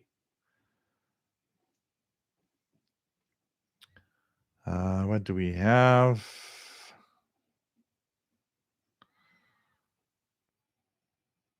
Canadian Radio TV guy says, I remember staring at the NTSC color bar test pattern in my local stations.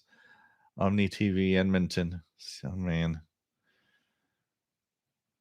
I go even back even further. There was the face of an Indian. Because back then they didn't really talk about, First Nations and be more politically correct. So back then we had an Indian on the screen of TV patterns. That was something.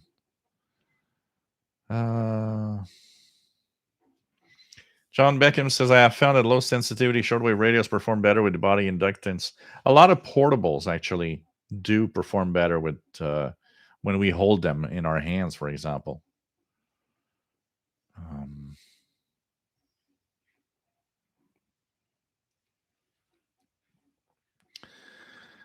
Bonne nuit, Christian Marcoux. Fais attention à toi. À la prochaine. Solitary radio listener. Anyone think the US will get DAB or whatever it's called? My internet radio has DAB, but can't use it. Yeah, because here in North America, we have a different format. We, instead of going DAB, which is a different frequency range, we went to HD radio, which is using the same frequencies that we already have and having a kind of a sideband or a carrier embedded within the broadcast that has HD signal on it. So, and I don't know with the FCC that gave the okay to, like, if you want to go HD, go HD. I don't know what's going to do. HD radio has existed in North America for the past 20 plus years, 20 years. And what happened? Nothing. Actually, it's worse today. There's less stations using HD. I got an HD Sanjian HD radio here, and I kind of like it. I listen to, mostly 107.9 of WVPS out of Burlington, Vermont, because they have a 24 hours BBC World Service feed on HD3. And I'm receiving that here, and it works well. And I'm a little, I find that cool. But at the same time, stations aren't actually not only stations aren't getting really any HD anymore. They're all moving away from it. It's kind of sad. Canadian Radio TV guy. When my grandparents moved houses during the pandemic, my grandmother gave me 2 8-track players. One was a Sears 8-track recorder. Wow. And a 1960s turntable.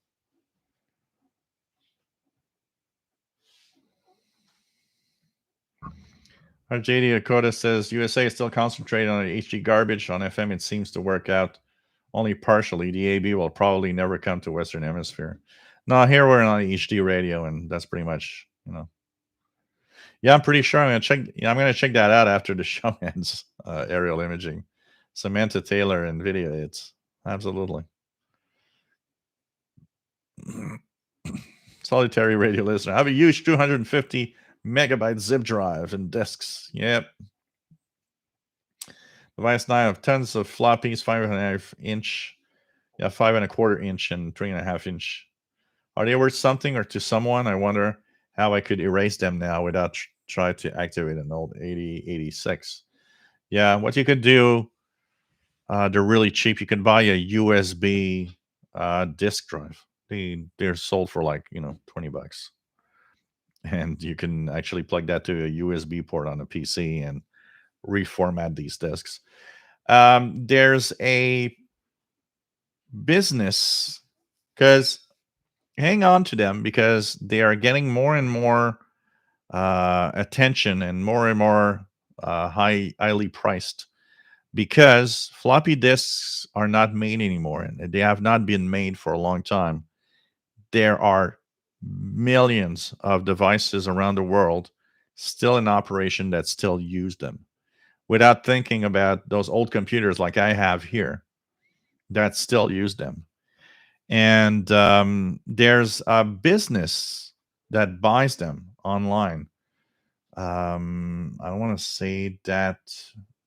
Is it? Let me just check it out.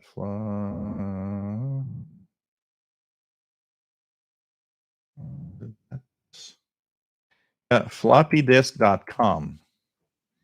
They I think they buy them. You can actually buy. You can actually tell them, and they're going to purchase. I believe they buy the disc, but probably don't give a lot of money right now. So you see, right now they have a sale: 50 pack of 3.5 floppy disks for $59.99 by Sony.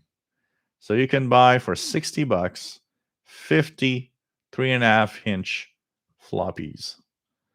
That's kind of interesting. 10 packs are $20. So if I can consider that 10 packs when they were still popular, 10 packs were not even $10. They're slowly getting up there in price. Wow. 50 pack of fresh formatted 2021 guaranteed 100% discs for $50. Oh man. Floppydisk.com. If you guys want to see that. Floppydisk.com.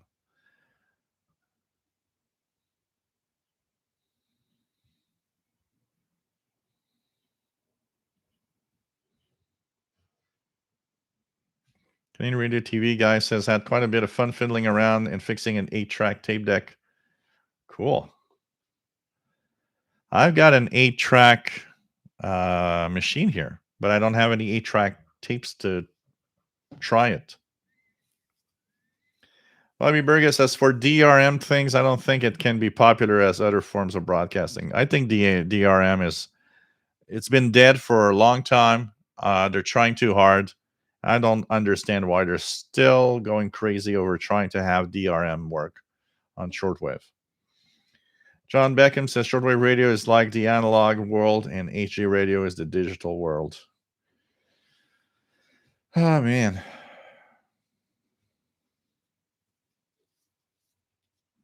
Oh, yeah, the bands. Yeah, and those rubber bands that actually has the gears working and everything. These things like dry out over time. Brad says you can do an internet search of old TV test patterns. Oh yeah, there are probably a lot of the Indian chief patterns, different variations, because it changed over the decades. Also, absolutely. Oh man.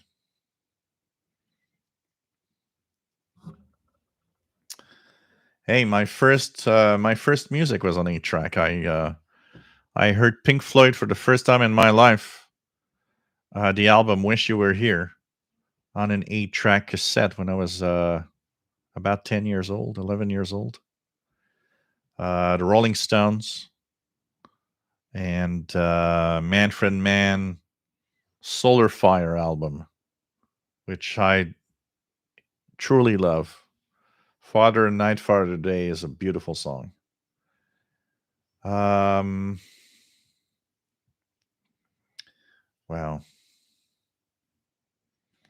Man, Max used to own TRS 80 Model 2 that uses 8-inch floppies. Wow. Well, you know what, Bobby? Yes and no. Because HD radio on AM improves the audio so much that it would actually AM would benefit a lot from having HD. I think in the local market, the AM band should have HD radio. It would really, really change the AM band. Oh man.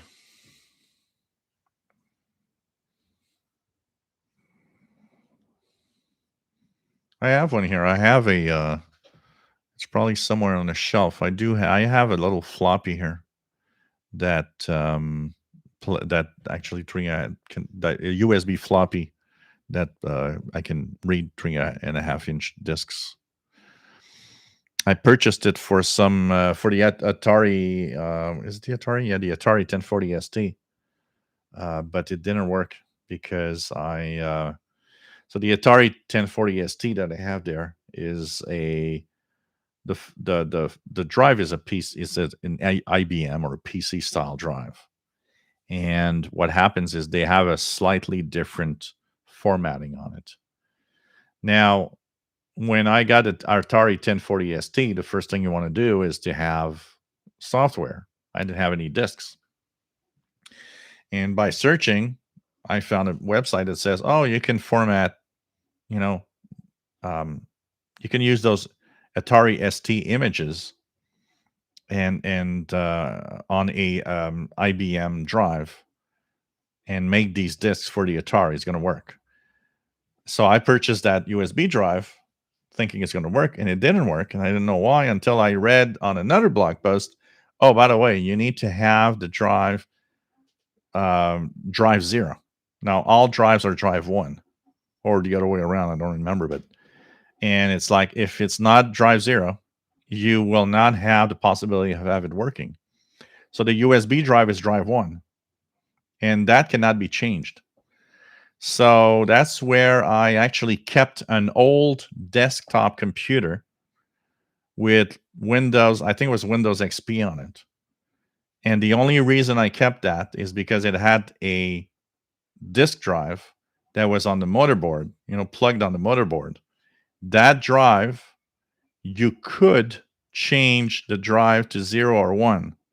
It was an old drive that can be changed. So I just changed the jumper on the drive, and I could make Atari discs at the time. Oh, man.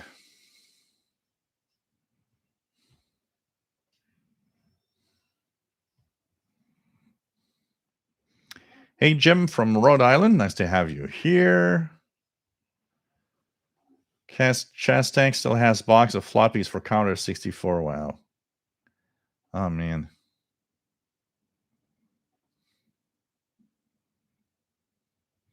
Our JD Dakota has a Panasonic that records from VHS to DVD. Oh, man. Pretty crazy.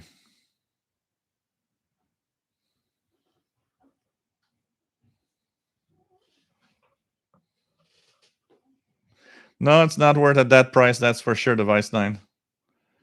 Maybe at some point they'll get more expensive, but probably they have so many of them for now. I mean, there are billions and billions of these discs. So, it's just that none are made. There's no new discs anymore. So, at some point, maybe as they wear out.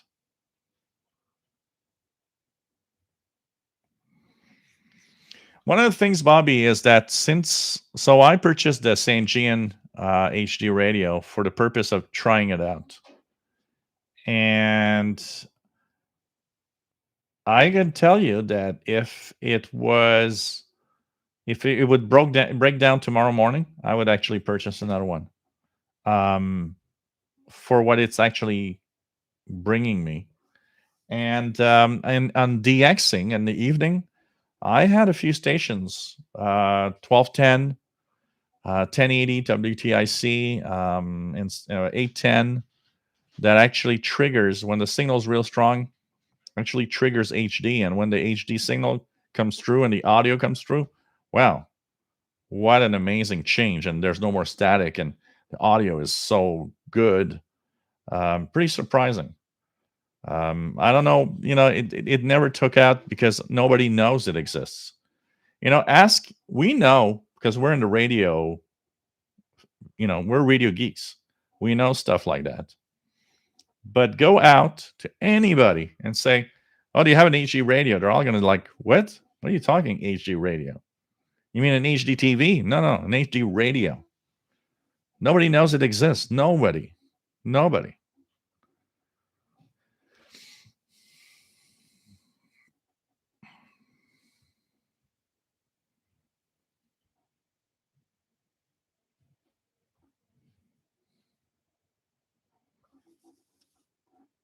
Wow.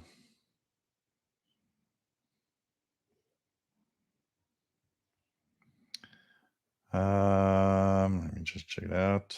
Going down, going down. John Beckham says Exchange Data makes a great little FM radio. FM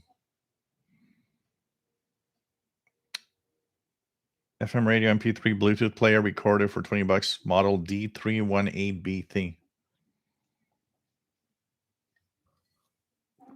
Imagine how much does it cost to produce that thing? They sell that for $20. God, how much does it cost to make? $1? Crazy. Oh, Windows 3.1. Yeah, that was something.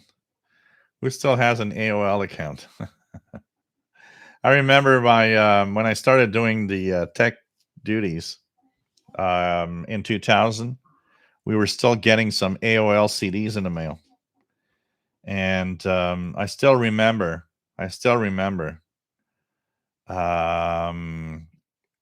that my clients, when I would go fix their computers, they would show me the disc and say, "What can I do with this?" And I always would tell them, "Oh, you can use it as a high-tech coaster for your drinks." And I would explain what it is, but you know, I remember my brother. My brother's first internet was with that. So they had a, what is it, a 90-day internet, free internet. And so he would actually sign in for the 90-day free internet, and when it was about to expire, he would cancel, and then he would go back with another credit card, and then he would go through everybody else saying, "Hey, can I borrow your credit card number for an AOL?" I think he had free internet for 2 years, and 2 to 3 years. I was like, okay. Oh God, all these things.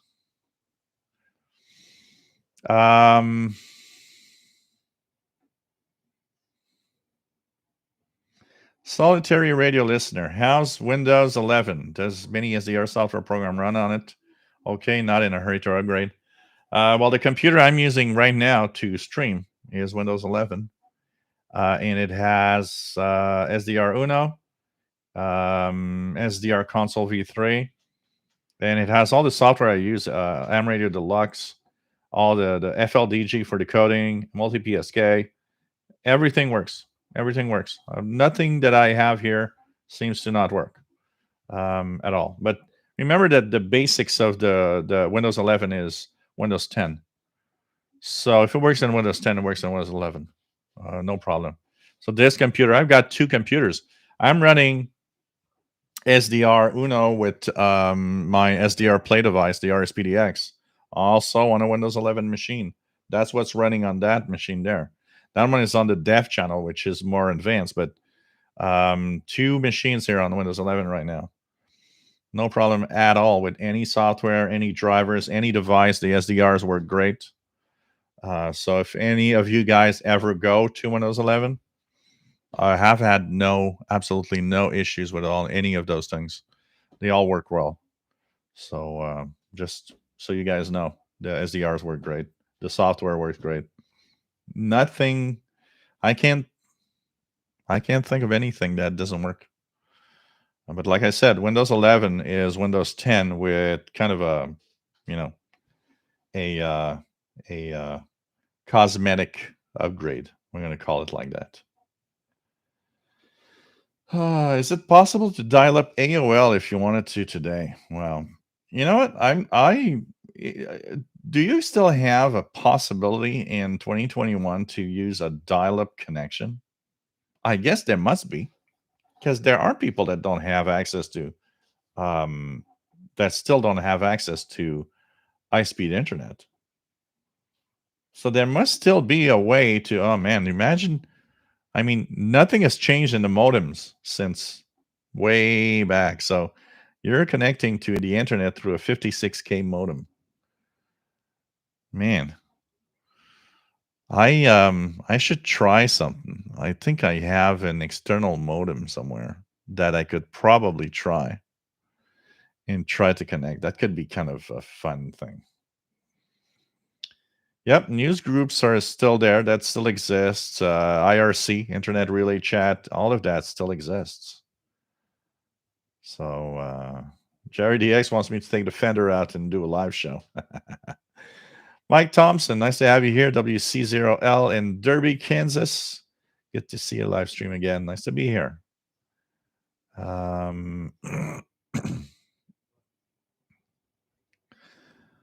What else do we have? Max says if you needed free storage, you could always rely on AOL to send you a free floppy in the mail. RJ Dakota says, I know people personally who still have an AOL account. I have had an HD radio for some time, and it's overrated. The sound for medium wave is tremendous, but if it stays, then the bandwidth needs to be fixed. But still, it does improve AM enough that it's surprising. I think the fact that they in Europe where digital is popular, it's very simple. They just shut off the analog, so they forced everybody to move on. It's like HDTV. What happened with HDTV? They gave us a cutoff date. They said, okay, on October 31st, that's the last day of analog. You better have an HDTV or a box or an old TV. That's why we moved on. Because imagine if that deadline would not have been there.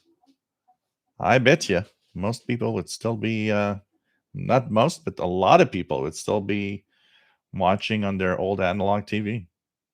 That's all.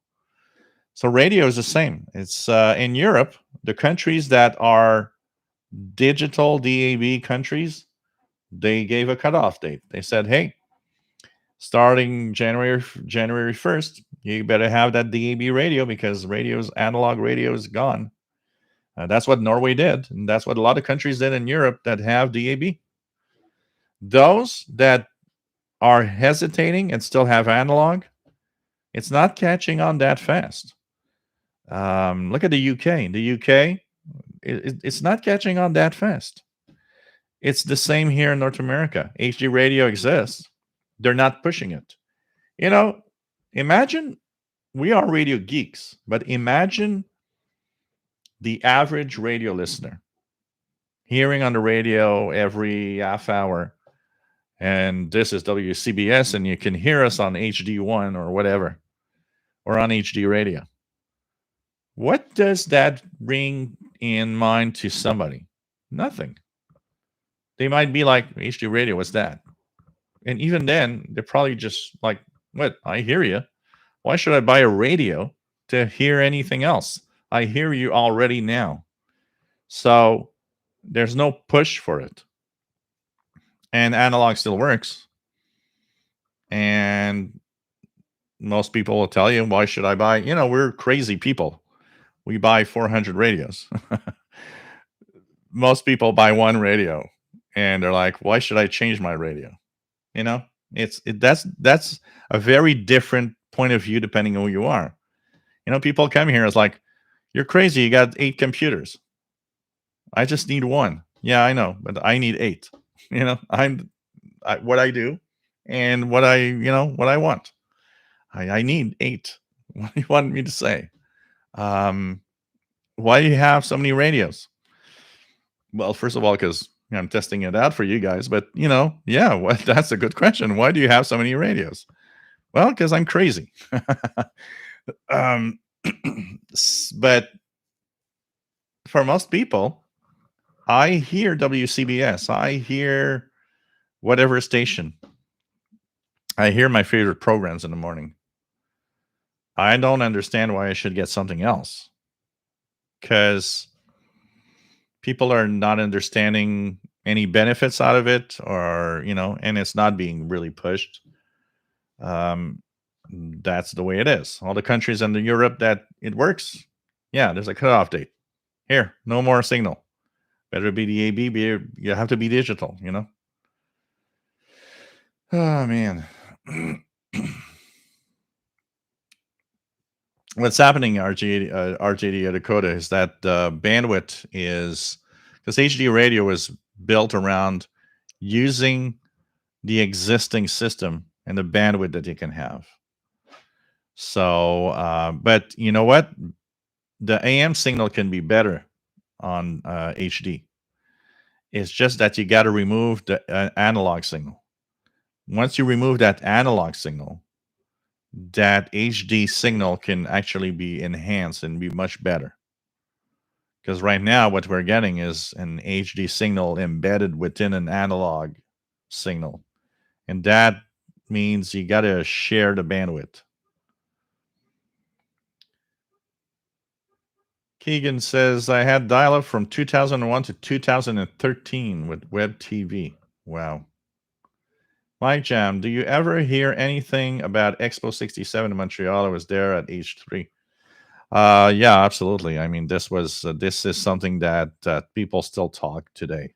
Absolutely. It was I wasn't born at the time, but it was from what I see is actually also was one of the most successful and popular world exposition that ever was done. And I mean, anybody that is old enough that was there at the time, they all have amazing memories of how cool and how fantastic that was. Yep, absolutely. Unfortunately, there's not much left of what happened there in '67. I mean, these were on the islands. I don't know if you know that, Mike Jam, but um, Expo 67, where that was happening, this island did not exist. It is a man-made island. And what happened is that in '67, we were building the first subway in Montreal, the metro. And it's an underground metro. So we dug underground for kilometers for all of these stations. And we didn't know what to do with all the rock and all, what that was underneath. And what they decided to do is for Expo 67, all of that rock, we could dump it in the St. Lawrence River and create a big island where all of that is going to happen. So, in case you didn't know, when you went there at age 3, you went there on a man made island that was done with all the subways digging. And that's it. A lot of people don't know that because these islands, Saint Helene and Ile Saint Helene and Ile Notre Dame, which are the two big islands there. There was something there, but it was like very small lumps of land. So they actually created all of those islands off of the metro and other projects that were going around town at the same time. So and then I mean, of the Expo 67, there's still a couple of things left. The France pavilion is still there. It is the Montreal Casino today. And there's the American pavilion, which is that big round dome that still exists. It is now a museum for marine life in the St. Lawrence River. For the rest, they want to kind of revive one of the areas where they want to kind of do a little something to just make sure that we never forget that we had that in '67 here in Montreal. Lawrence Smith, if I stay on Windows 11 Insider Beta, will I continue to get future updates? If your computer's compatible, you will actually be getting the official version on October 5th when it is released. Mike WEX50 had dial-up from Arkansas, USA from the late 90s to mid-2000s, blazing 28.8K. Wow. Dial-up modem. That's crazy. That's crazy.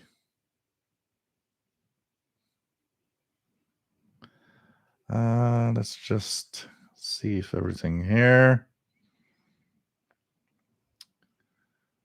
Yeah. John Beckham. Wow, remember Expo 67 from Radio Canada in the late 60s.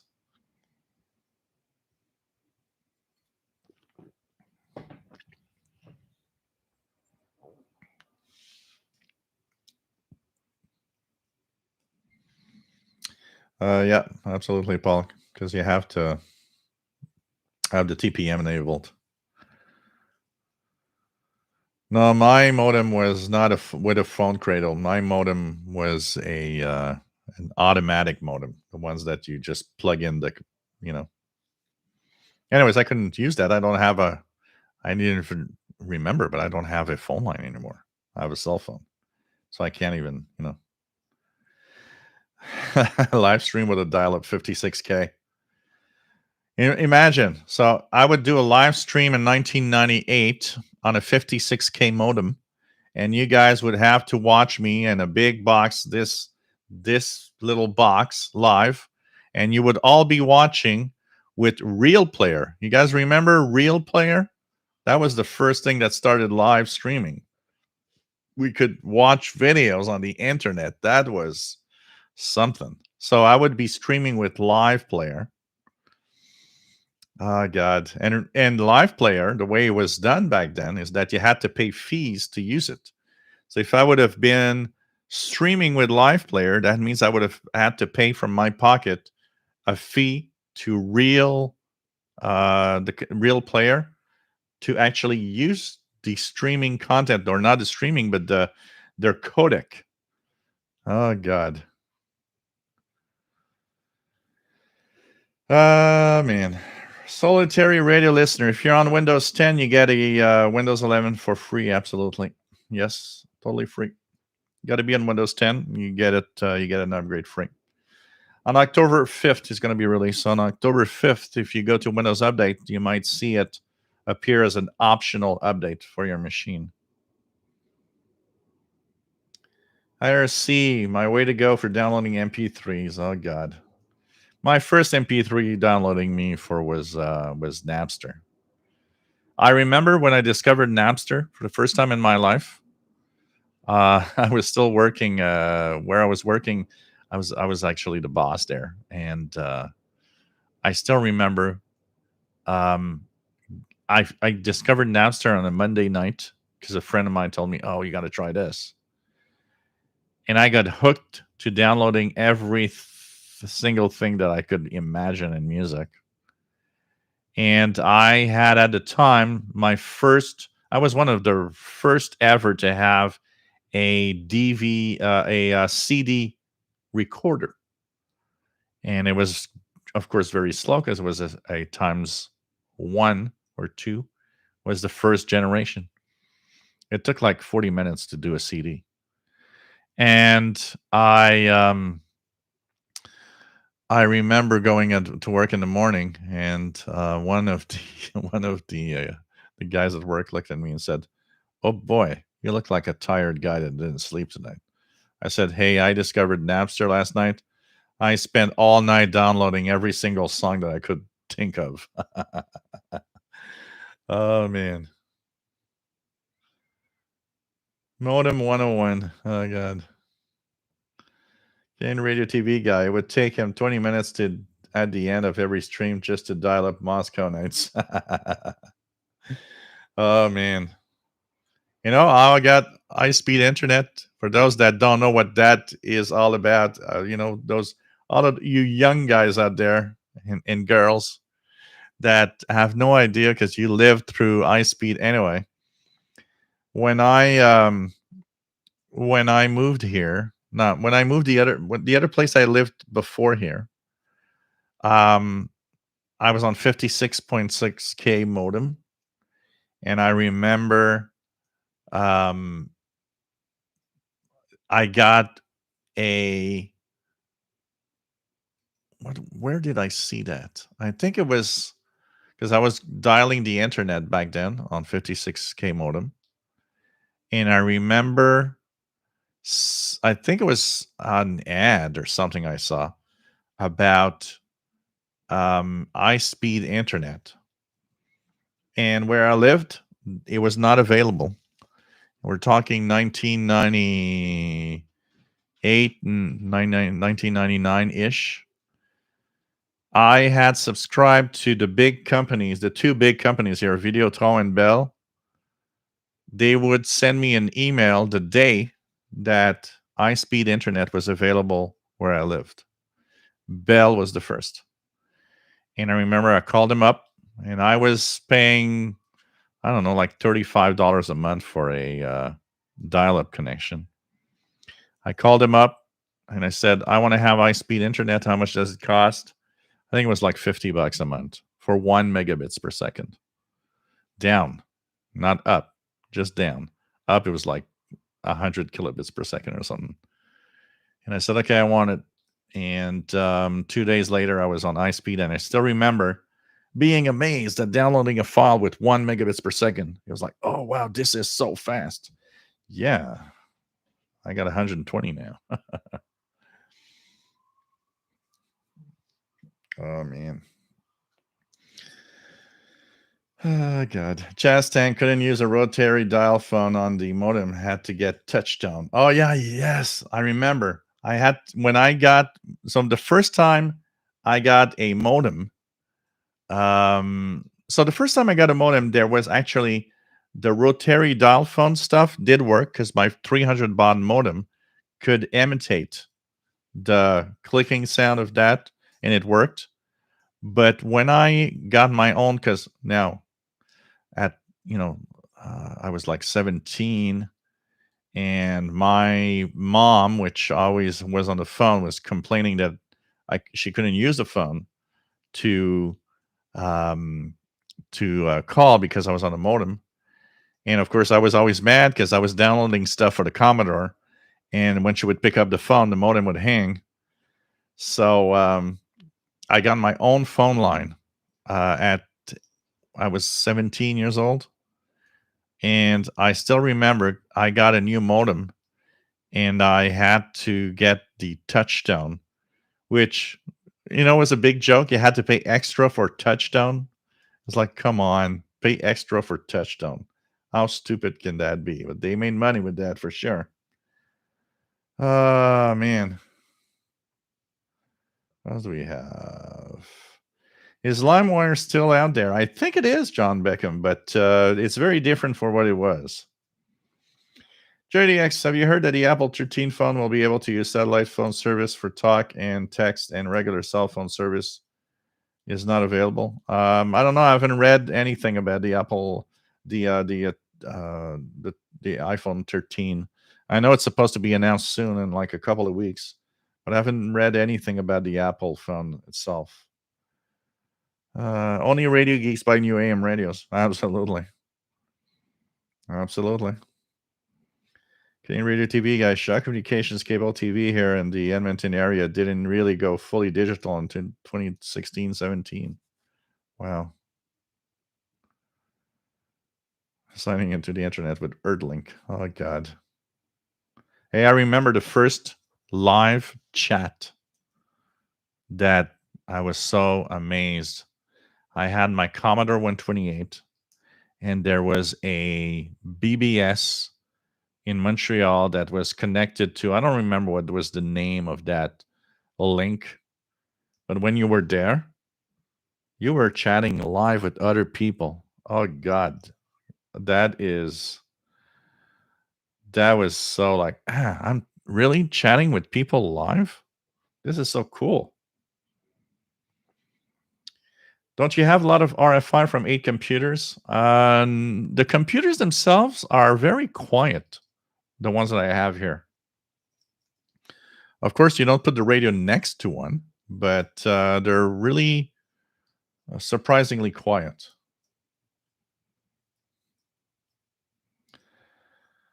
Hey, Paul. Good night. Take care. See you maybe Saturday. All right, JDA Dakota, don't care about HD radio, and we'll even ask what's the thing with HD. Oh, absolutely. Nobody knows what that is. Nobody knows what that is.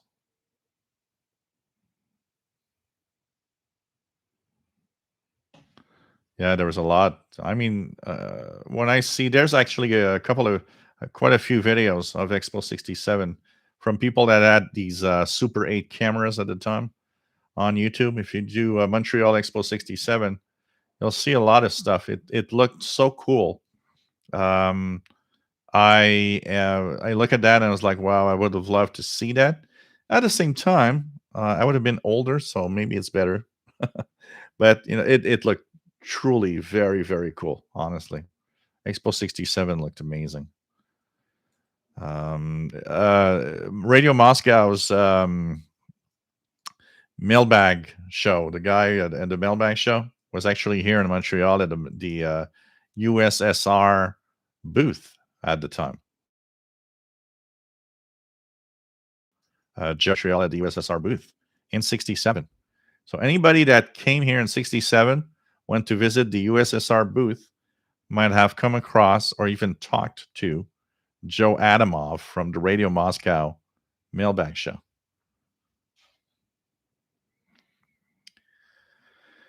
What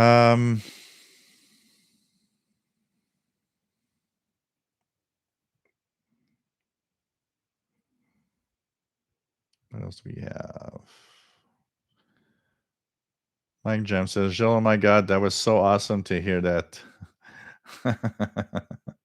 I went in that dome on a ride. Yeah, they had that the telepheric stuff, and they had that the mono ride thing, yeah. There's a lot of stuff. But yep, the islands were totally made from scratch, or almost, with the metro. All the rock and dirt from the metro.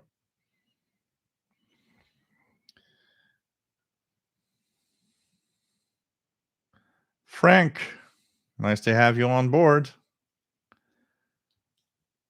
Real player, 2 frames per second. Hey, we would look at real player stuff back then. I mean, we were amazed. He was the first codec that actually allowed some possible streaming of video or audio on a dial-up connection, and we were mesmerized. I remember thinking, wow, this is so cool. I can watch a video from on the internet, or I can listen to a stream, an audio stream from somewhere else on with this. Was crazy. Bobby Burgess, big 3 media players in the 90s. Windows Media Player, QuickTime, and Real Player. Yep. Pretty crazy. KW1161, nice to have you here. Man.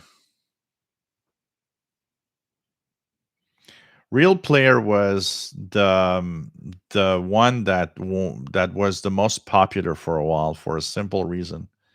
The codec they did was so good at compressing that it was the first that was capable of giving us a decent small video, even on a dial-up modem. The other software that could do it, like Media Player, the codec actually required so much more data that Real Player was really the winner in that moment in time. Oh man. Yeah, Shockwave for animations. Yeah. Shockwave for games, Flash for animations. Yep. Oh God.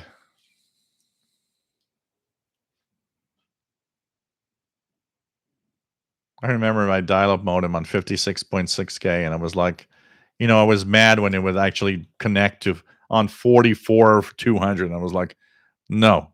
And I would hang up and recall and call again until I see that it connected to 56K. Oh man. Oh man. Crazy.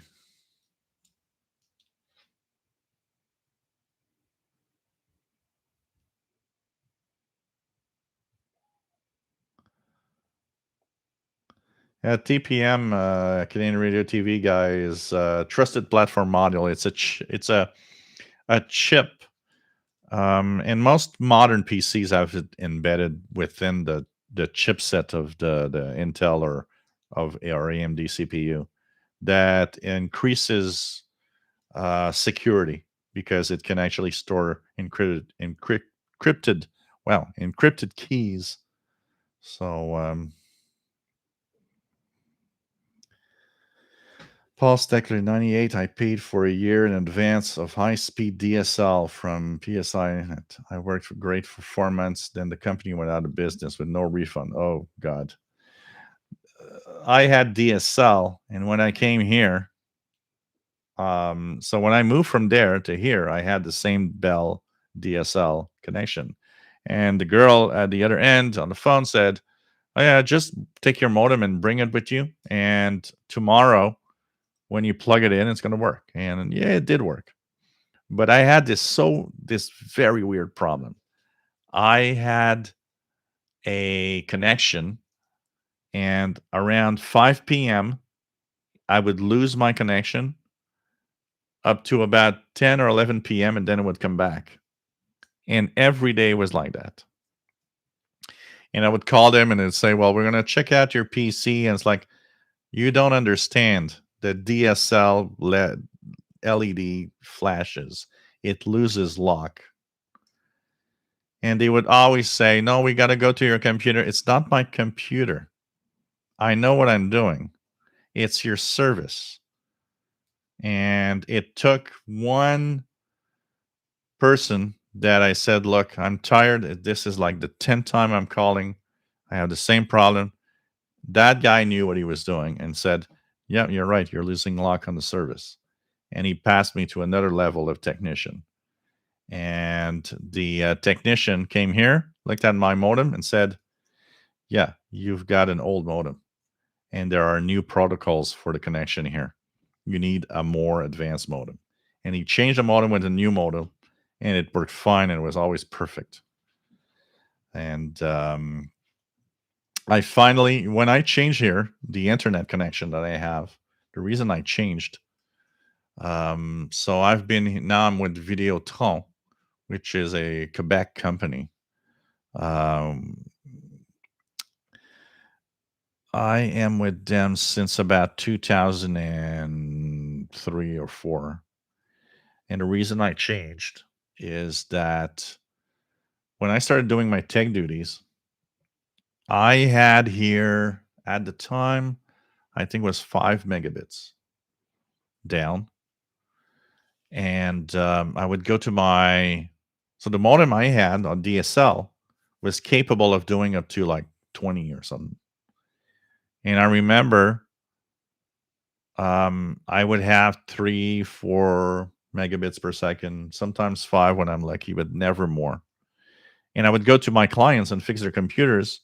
They were on the same service I was, and they had 10 or 8. Or I was like, wow, everybody's faster than I am. And I remember I called Bell and I said, okay, look, I'm a tech guy. Everybody that I go to fix their computers with their service on Bell has 2-3 times more speed than I have.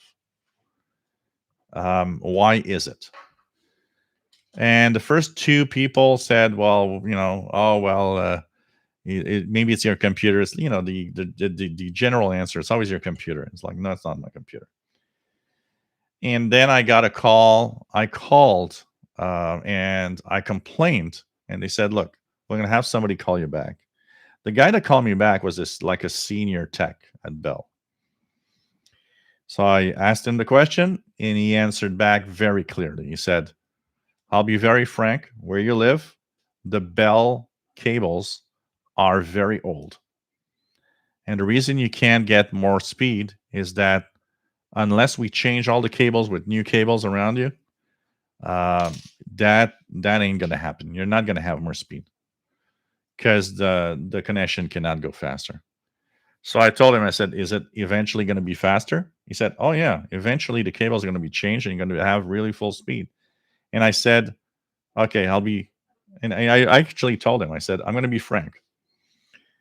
If you tell me within 6 months it's going to be faster, I'm going to stay here and wait. But right now, Videotron, the competition, they promised me here I'm going to get 20 and more megabits per second. So he actually was very fair, and I appreciated that. He said, I cannot tell you or promise you any time that you're going to get a faster speed. And I said, so if I want to have faster speed, have to go on to Videotron, the other company. And he said, yeah. He actually said, yeah. And I said, okay, well, thank you very much for your help. I called the service and I said, okay, I want to cancel my internet. And when they said, well, why? It's like, because it's too slow and I'll get faster on the competition. And I went to Videotron and never looked back because Videotron always was very fast, very good. I never had problems pretty much except one small part maybe in around 2010. But apart from that, you know, that's what you get. You know, when you have service, you want to have service. That's all. Pretty crazy. Oh God, dial-up optimizers. Oh man, I don't remember how the extra was. I don't think it was that expensive, but my touchdown extra was at least $5 a month for extra touchdown. So no, I don't think they make any. The optimizers were kind of trying to compress. They never really worked well, honestly.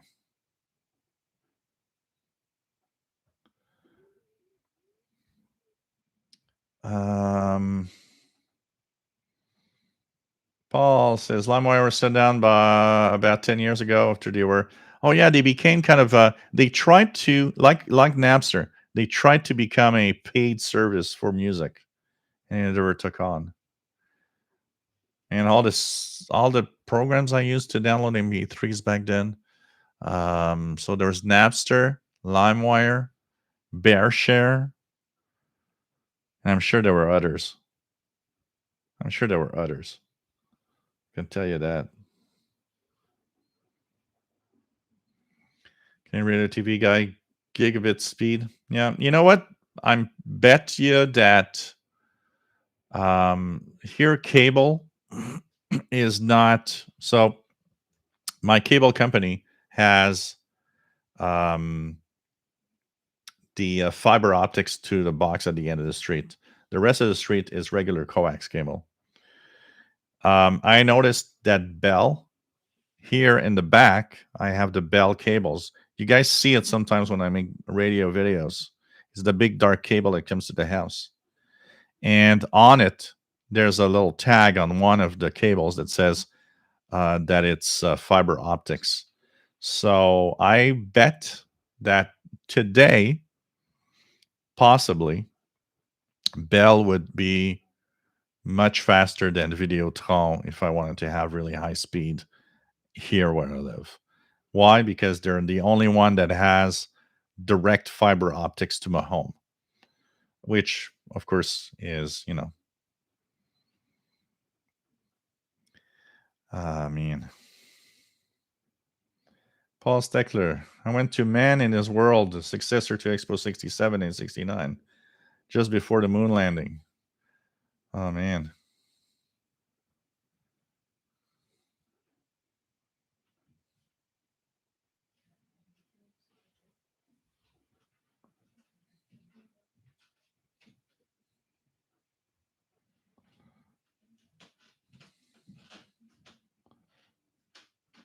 K6YYL, nice to have you here, Kimberly.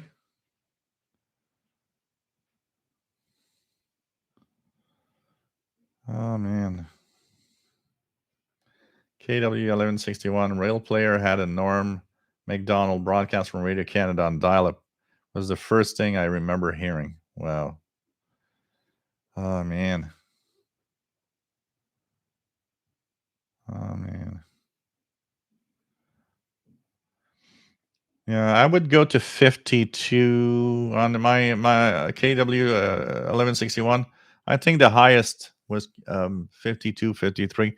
Actually, no one could reach 56.6 because the phone line was too limited to that capability. And most people were at best around 50, 51, 52, but no one ever reached 56. It was not possible.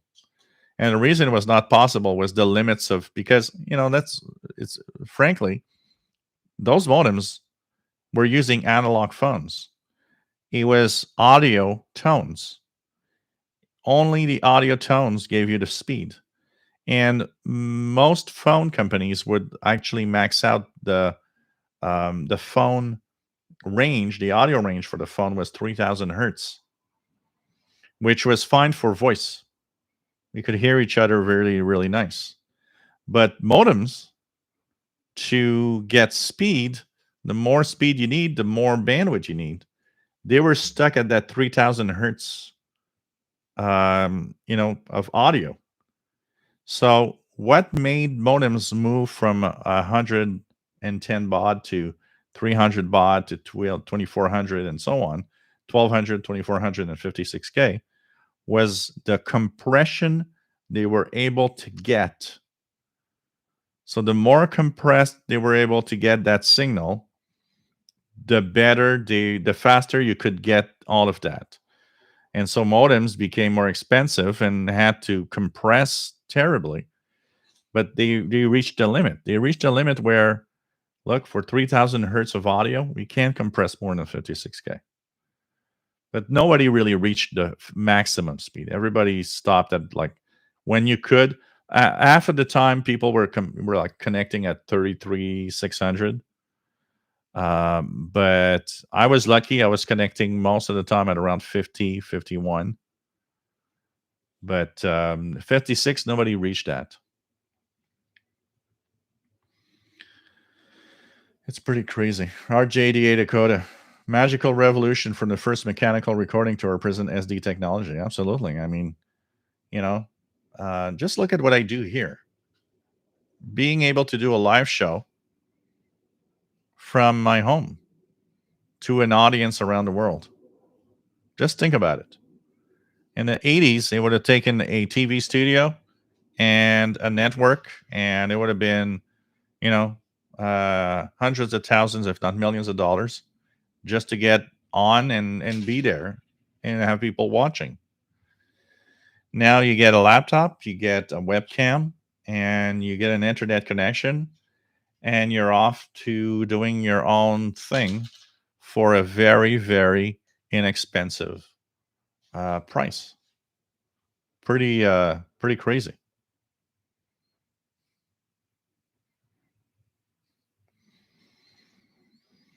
Yeah, there's something about about listening to the radio, which is amazing. Absolutely, even with all the technology today, you know.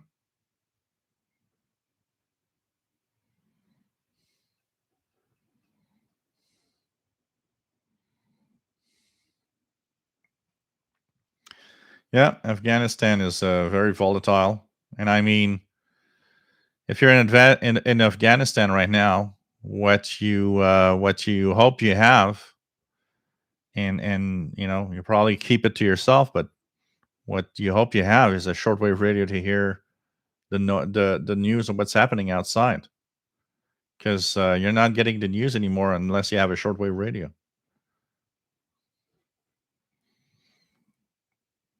Actually, it depends, John. Audio bandwidth on SD cards can be very, very, very nice. It's the software that limits it, because there's no limit.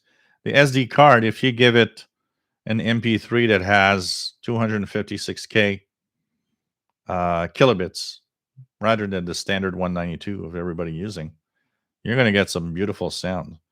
It's still going to work, and the SD cards today are fast.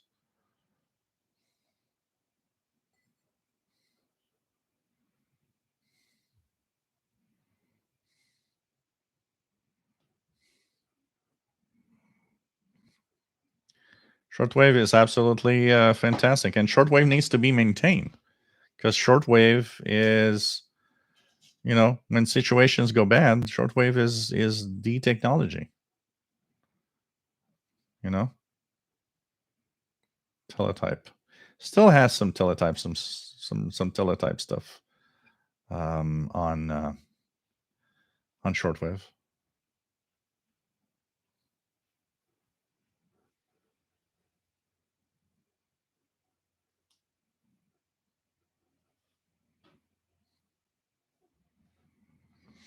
One of the biggest things about Canadian Radio TV guy about technology is that speed at a certain point gets kind of useless. So if you do get true gigabyte speed, the problem is half of the internet that you're going through doesn't have that speed. So now when you get to a certain level, the internet is slower than what your connection can give you. So you get to a point where getting more speed is useless. And you don't really get the true speed because the websites that send you the data don't even send it at that speed.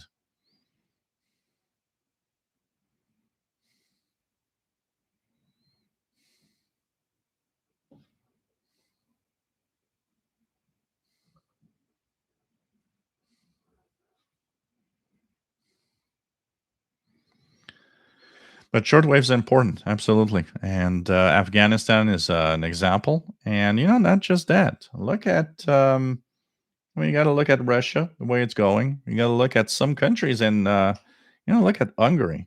Hungary isn't going in the right direction.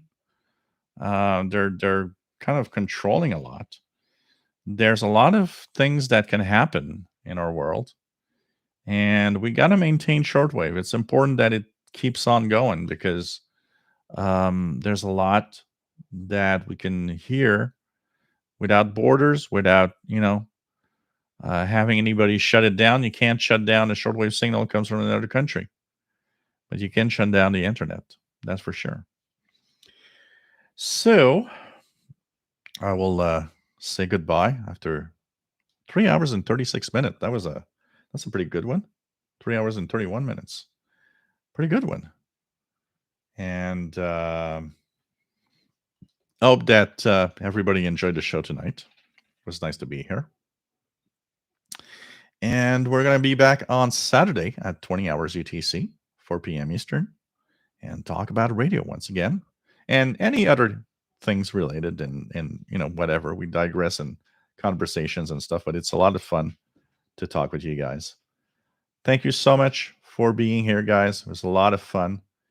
And I know you guys want to hear that. So, you know what we're going to do? We're going to end the show with a little something that is, of course, the Moscow Nights from Radio Moscow. That you enjoy the show tonight and that you'll be back on Saturday. We are live twice a week, Wednesday, 8 p.m. Eastern. That's Thursday, 0 UT. And on Saturday at 4 p.m. Eastern or 20 UTC. Take care, everyone.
Take care, my friends. Stay safe. See you Saturday.